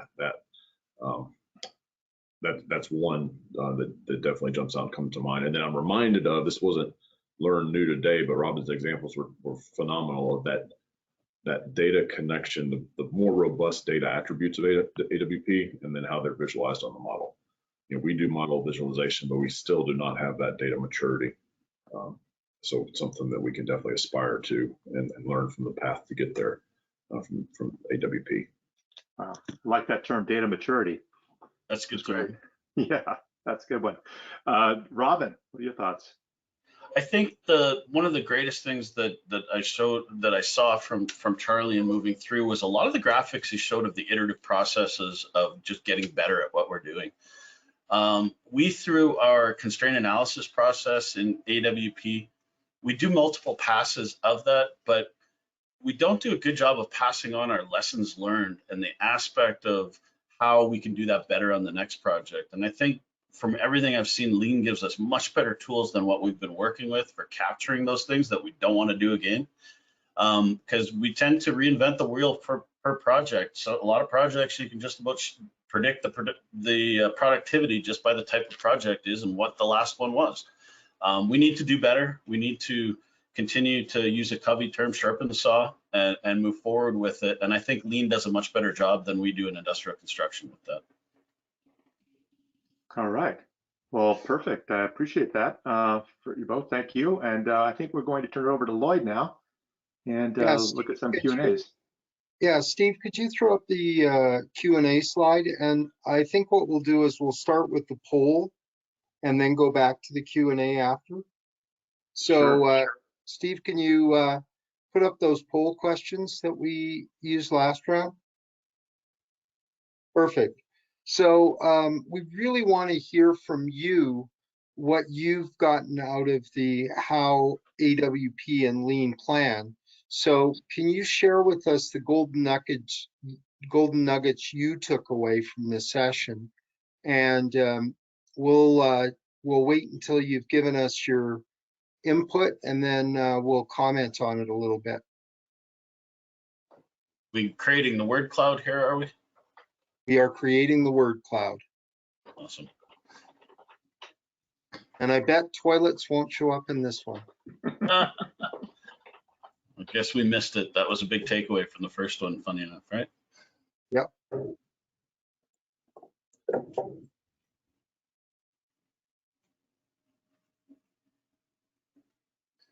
I like that term digital Gimba. I'm going to have to use that in the future. It's a great way to refer to the work front, or what we typically in AWP call the work face itself, and how do we show it?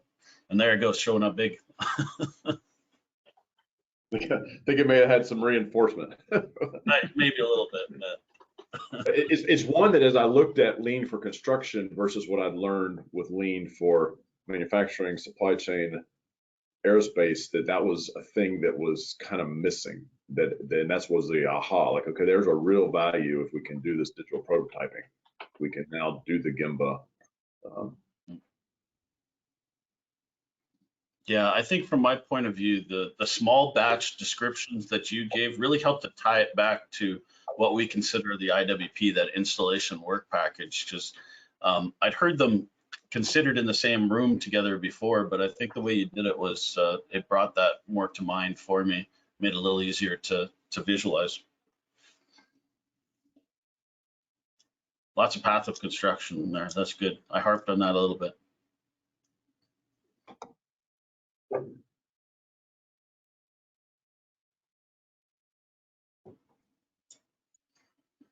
Data maturity, good call out from Fernando.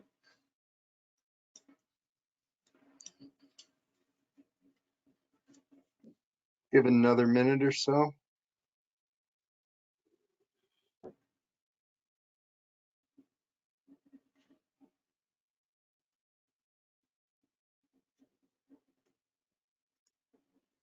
Charlie, your small batch, everybody remembered. Yeah, it's a quick funny story.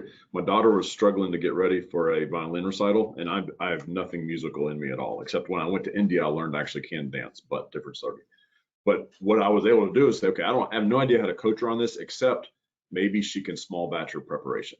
Like, okay, can you take this 3-minute piece and cut it into 30-second chunks, and then can you take the 30-second chunk and work on, just as a way to get over that barrier, you know. So yeah, once you see small batch work a couple times, then your mind, it's one of those. And we joke about lean guys who are new to lean, and it's almost like this religious experience where now they're all about lean. But a couple of things become kind of that powerful, like in your own personal life. Like, hey, there really is like this framework to fix stuff that's bugging me. You know. I love that, Charlie. I love that a lot. When I was married some 13 years ago now, we actually created small batches, IWPs we called them back then, for all our bridal party and things that needed to be done. My wife now helps me run the AWPU, our training facility, and that aspect still rings true. People ask me all the time, well, how small a project can you bring these concepts forward to? I said, I did my wedding this way. It's small batch, just break it down into smaller pieces, right? Great. So let's take a look at the word cloud. Anything jump out at any of the three of you? Well, obviously, small batch, the one we were just harping on. If we look at some of the smaller ones, systemization, I think, I don't think we do enough of that in industrial construction. Not to be confused with identifying systems, but the systemization of it, I think, are different things, right? Yeah, I like the digital Gimba. I mean, I think that really stands out because that goes back to, what you both talked about, that those visual tools, because you can gain an immediate understanding of where things really are and don't have to read through, 1,000 pages of a spreadsheet. So it's to me, that really stands out. One thing I'm not seeing, which we didn't even talk about in the execution side, like we did in the pre-construction, was the creation of a culture.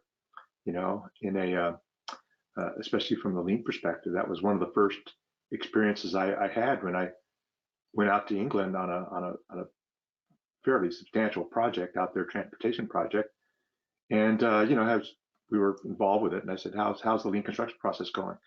And they asked me, what are you talking about? I said, you know, you're running last planner, you're doing all this material management stuff. This, oh, well, that's just the way we do work. And you know, it was just great things happening. And so the culture was built in that they got around these terms. It wasn't a thing, which I think is another. It was in my notes, Fernando, but it didn't come out. But yeah, I felt almost at a disadvantage because some of the most powerful stuff during construction happens in pre-construction. Yeah. That you establish in that culture of the big room, but you can see it out there in the way people participate. Right. In fact, even that one group that we were seeing with Dan earlier out at that hospital, the relief that the workforce had in getting some kind of grasp on the scope of work and getting it down to those small batches, right? Just relieved all the stress and the pressure. They could see what was in front of them, what their struggles were, and make different decisions. And now some management folks didn't quite like that because they wanted to maintain control. But the fact is, the customer loves the idea of being able to visualize the work, the small batchness of it. So definitely a positive experience. And that started generating this culture of, I want to go to the planning board, the lean planning board, and not look at the schedule, right? That was definitely a shift in mindset. Yeah. So Steve, can you switch us to the next poll question, please? I like that we have the feral pigs and waste of variance in there. That's good. Like, yes, thank you, whoever that was, because I love dropping that one, especially when I got technical in the room. Yeah, that was good. So can we apply lean to AWP projects? that's a good result. I guess we did okay, Charlie.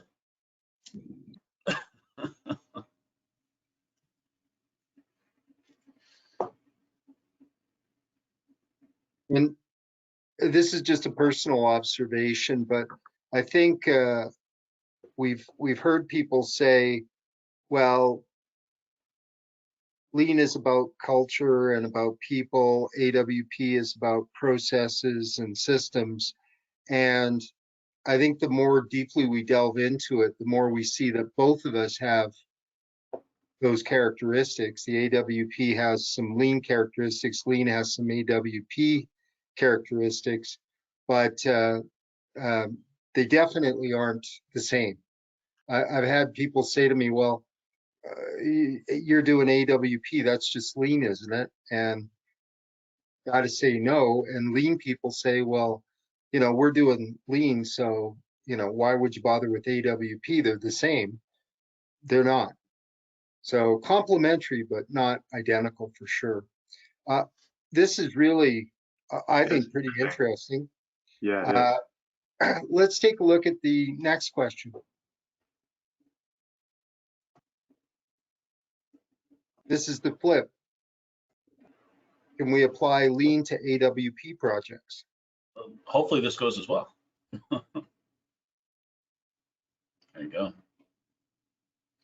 A little bit unsure.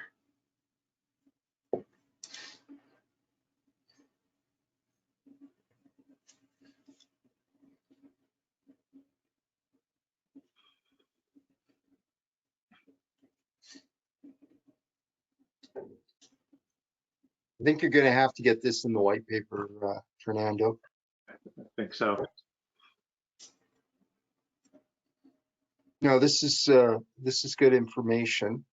Oh, and we got some no's too. Mm-hmm. Perfect. So we're at pretty good numbers. Let's flip back to the Q&A questions. Called out the no and they changed the run. So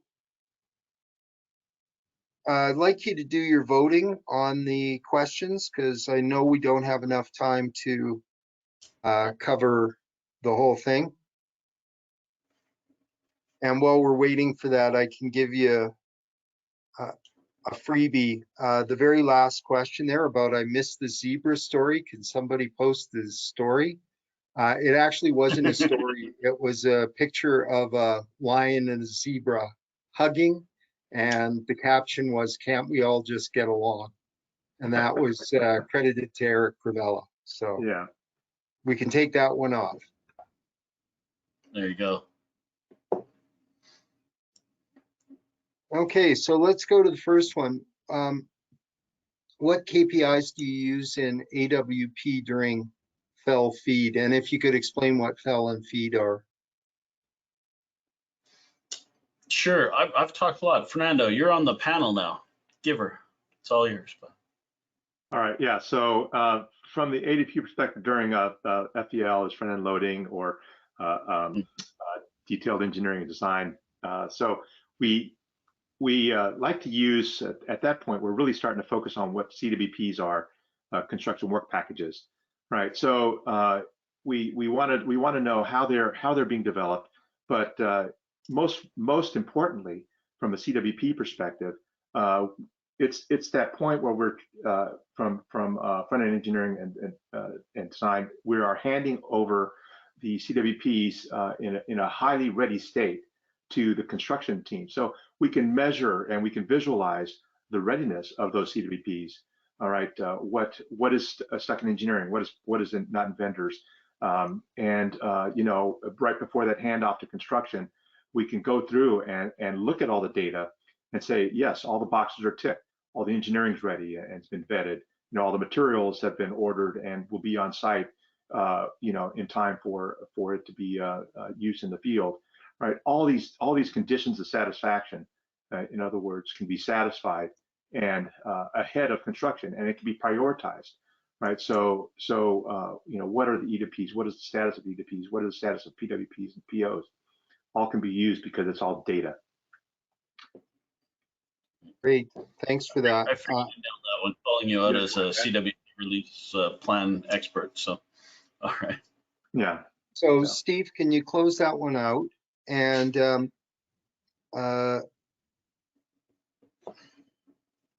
interesting question. I think this is going to be applied to both AWP and Lean. Are you consistently successful in getting independent contractors to embrace the kitting or other rigorous AWP make ready on lump sum contracts? I think that applies to Lean as well, doesn't it, Charlie? Yes, and I can take that one first because I do have an answer. Two parts. We are consistently successful. One, when it's in the contract and we buy it out. Mm-hmm. And then two, when our site supervision will enforce the contract. So we have had contract addendums where we specified everything comes to the site on wheels or staged to its actual install location, everything kitted, everything prefabricated unless it's a negotiated exception. But then it requires that field supervision to turn away the delivery if the material doesn't have wheels, or turn away the delivery if it's not part of the kit of parts with a tag to go to that location. So there is a respect for people, buy what you want, so guys know what they're signing up for, and then a respect for the system and the standardization, enforce and don't allow deviation from the standard and correct it. And then there's one other encouragement. We're also, when this happens well, we see the continuous improvement wheel spin. And so we'll get suppliers, for example, see this wheels as a great opportunity to have reusable carts that come to site with material and then other carts go back. So we've seen some innovative improvements when we set that baseline expectation and measure against it. Yeah. And you did say one thing that I think is really important to understand is that there are requirements that you should be building into your contract if you really want to drive better behaviors and performance. And one case, Robin and I worked on this, you know, massive giga project. But hey, a bunch of folks that didn't even know anything about AWP or Lean, but there were business rules in place that said if you want materials, right, we'll deliver them, but you have to follow these processes in order to get them. And that was building IWPs, installation work packages, right, and having these things cleared, you know, validation that these trial allocations and material readiness conditions are being met, and then we'll give you the materials, right? So it's sort of forced a behavior change for somebody that didn't know, but it had to be in the contract to get to that. We have a couple of clients that know going in they're not going to get the right level of behaviors because people aren't familiar with it. So they are looking at developing the installation work packages themselves to make their supply chain much more productive and reliable. And they're taking the burden off of them in many ways. But again, the rules have to be in place, the contracts need to be in place to support that. Right. I think no, I think you're right on. And I think there's a couple things in this question that we need to ask questions about, like rigorous AWP make ready and lump sum contracts. So first off, I would ask the positions of material supply, such as if you've got a large owner supplied material, even though it's a lump sum contract, that contractor is going to embrace kitting or bagging and tagging very rigorously and hold the owner responsible for it. So there's no question about that being accepted at that point. But the other thing is just bringing it back to data. Everything's about data. Forget about it. Data is what we need. And when we start talking about bagging and tagging, it means, or kitting, is what we've done is we've tied groupings of materials to executable work. And being able to understand that data. If you've got a lump sum contract, your goal is to get across the finish line as fast as you can and as cheap as you can, because you make more money that way.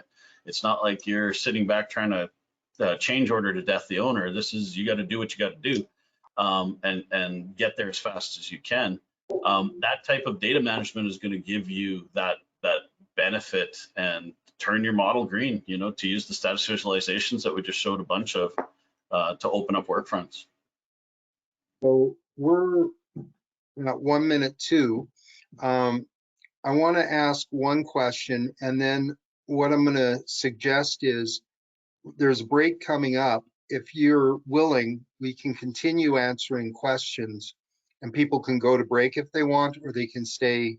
But this one question I think we need to ask, and that is, lean strikes me more as a philosophy, whereas AWP is a way of doing. Thoughts? I think from my point of view, I think there's very prescriptive methodologies in both camps, if you will. We've in AWP heavily hung our hat on the swim lanes and the process and the flow charts and those types of things. But you must remember in that we're heavily guided towards industrial construction methodologies with AWP, and that's a little bit narrower field than what lean has started to tackle. So I think that's been a perception, but I think that gap is narrowing as both start to mature and continue in the industries. Yeah, one thing I will say though, on the philosophy part, and if you are putting a lean hat on, if you understand what lean thinking is about, it is a philosophy, it is an attitude, you know, but the practice of lean construction has very, very prescriptive processes that bring in things. You know, when you talk about choosing by advantages or set-based design or all these things, you know, there are actual process and procedures that are used. But when you take it into a highly collaborative environment, how they're used might matter, might differ. But the fact is, lean thinking, absolutely a philosophy, you know, and a way of changing. You talk about culture for sure, but the practice, last planner, you can read books about it, papers about it, how it goes about, you know, how people actually execute that. So, Charlie, anything you want to add to that? I would answer it this way. I go back to John Strickland's question about conditions of satisfaction, because conditions of satisfaction for a lean project can include how you make decisions, how you agree to behave as a team, to the specifics of how do you plan materials to the site, you know, all of these things. So I would think the conditions of satisfaction right now might encompass a broader range and include some philosophy and behavior questions that perhaps the conditions of satisfaction to AWP might not, but then there is an area of overlap that are technical specific. So that's one part. The other part is I've been helped tremendously in the last couple of years by the author of a book called This is Lean. It's Scandinavian, but he grew up in Japan, so he understands the Toyota way, Nicholas Modig. And he personally started using the phrase operational excellence to avoid the confusion around the term lean.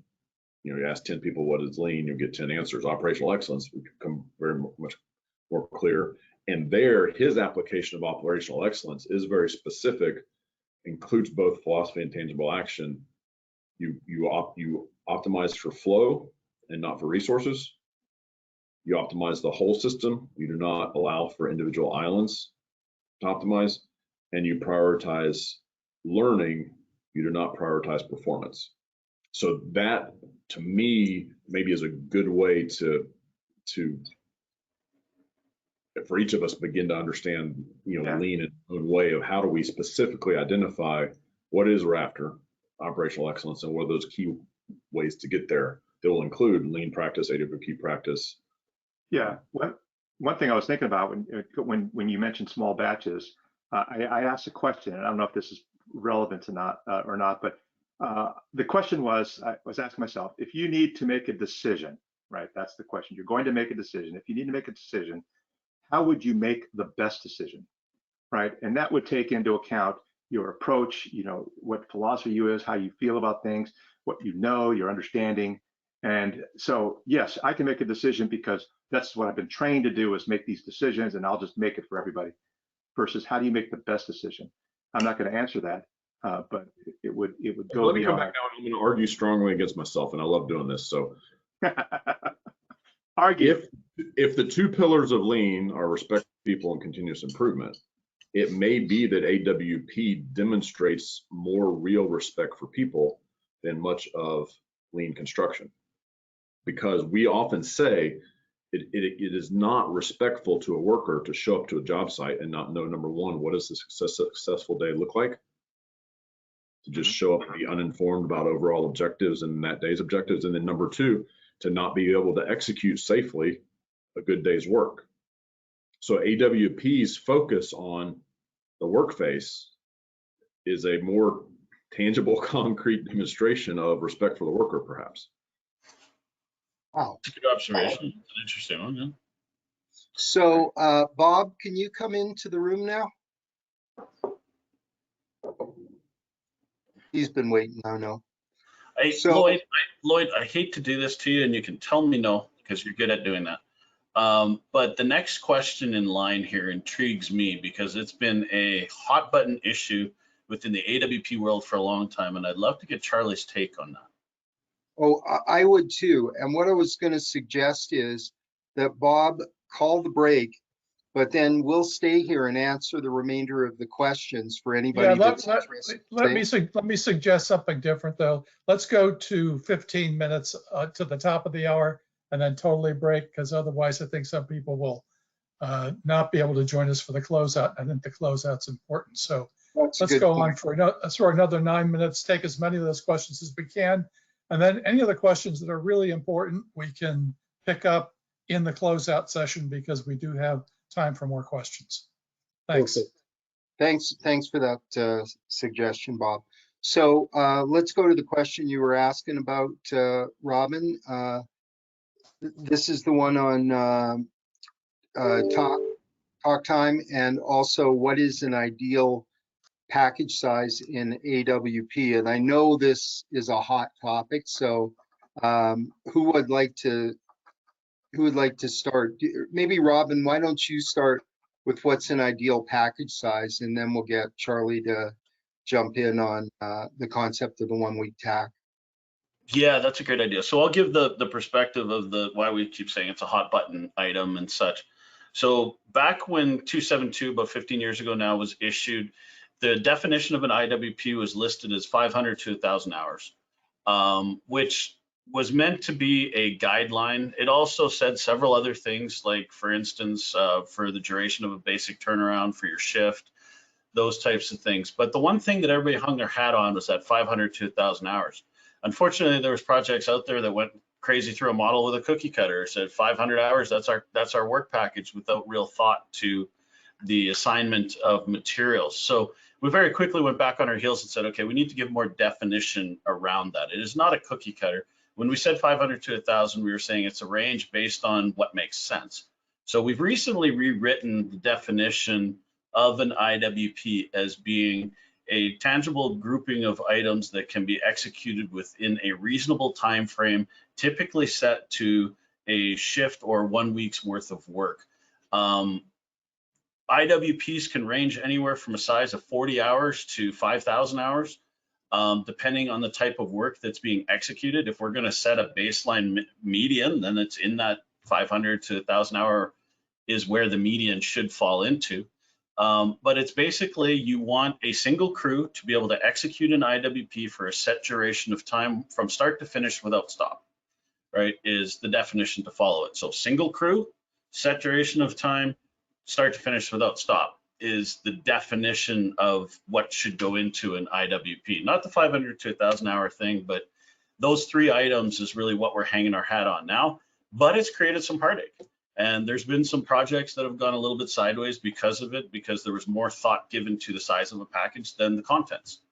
And that was maybe a mistake in the original definition, but we've kind of taken another stance as I've given it, and I'm very curious as to, from the lean perspective, experiences and where you've gone with a kit size or that type of a 1 week tag. So maybe I just elongated the question for you, but So I'm working to try to make sure I give the right simple answer. First, the history of the 1 week tact is in general construction, 10,000 square feet a week fits a lot of office / upfit projects. Sometimes certain trades might need 2 or 3 weeks, but so to me, the simple answer of why and how you define a tact area and a tact duration, and it's 2 parts. We have to do geography, which is our size and our flow, and we have to do math. And again, in general construction, often say anytime you do math with 0, you get 0, and this is why we have bad plans, because we don't have the math for production. But you have to do that math, and then it's iterative to understand what should the area be and what should the duration be. The other thing you layer in is the ability to do a pause and reflect cycle that's often missing. So you don't launch and just go, but you have that pause and reflect, which again, weeks fit that.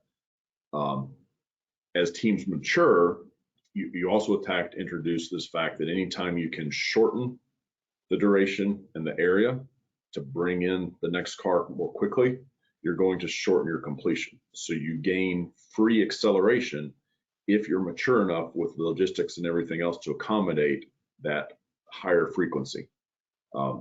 But we tend to not want to start teams with a higher frequency than a week until they reach that. But then if they can cut to 2 days or 1 day, that can become a valid way to accelerate.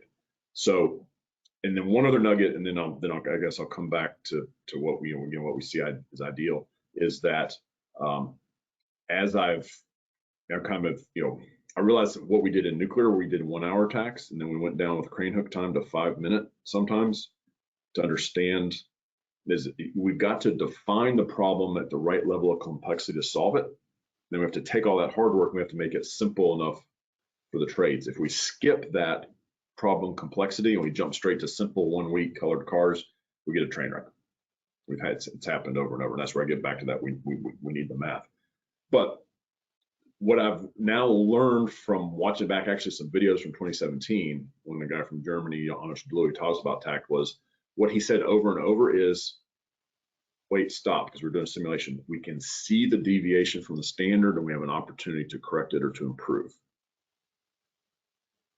So I've shifted personally from this rigid understanding of tact and define all your work planning early. All that's good, but to that simple, this is what I'm really after with tact. I need to be able to visually see deviation from our standard and then be able to apply adjustment mechanisms from tact to correct or to improve. Yeah. So maybe the 1 week tact is not necessarily the direct correlating term as much as the small batch that we're talking about. The small batch groupings may be more of a correlating term to it, because the tact aspect sounds more like a philosophy of continual improvement versus the size of a work front, right? Correct. I think there's a concept here of optimal and predictable workflow, right? And that resource movement that is needed, that moves throughout our projects. People will say, well, our industrial projects are all so unique. I mean, how could you possibly do that? If we look at our resources, And we think, well, we got thousands of pipes full. Well, we have, complex civil works to do. And yes, we absolutely need this group of foundations complete, but we forget the fact that to get there, we need a flow of reinforcing steel crews that move through that. We have a flow of cement finishers and all sorts of other people, miscellaneous metals, right? And they need a predictable workflow to go from one IDP to another IDP, if that's how you're structured, right? So yes, the piece of work releases work for sure, but people have to move through all that. So I'm thinking that there's an exploration here to look at the IDP as how do we make that more predictable, so it's not varying. Hey, well, that's supposed to be a 3-day IDP and it goes 4.5 or 2, right? That's not predictable workflow. So this is one of the things to predictability and stability. A good TAC car contains a buffer within the car. Based on the complexity and the reliability of that trade, you may only want an 80% full car. So you've got a 20% because at all costs, you want to start the next tact on tact. Like that's so that shift, and that's where the weekly check adjust kind of naturally we gravitate toward that. But when teams get better, then they can say, okay, we're in final finishes, we can go to daily tact. Yeah, and we can start, and that's intriguing. That's intriguing for sure. Because I remember the early line of balance stuff, right? It was just all about unit rates, and then you would see these massive drifts as things get delayed, and no one knew how to respond to that. But tact to me is a whole different level. Well, there's another insight from TAC there that TAC. So Bob is here, and I think he is saying it is time for us to take our 15-minute break. And this is where we wish we were in person and we could go for a drink, right, fellas? Yeah, that's right. Absolutely. So Bob, take it away. Right, so I want to thank this group. I'm going to suggest that because there's some excellent questions still here, that people have a little bit of time during this 15-minute break. We'll definitely come back at the bottom of the hour for our closeout. If you would go ahead and sort of rank the ones that you'd like to make sure that they're asked. And so we'll see that numbering when we come back, and we do have another slot for addressing some additional questions that we have not covered. So with that, I want to thank the panel, and excellent job, and we'll see you all in 15 minutes for the closeout. Thank you again. All right. Thank you. Thank you.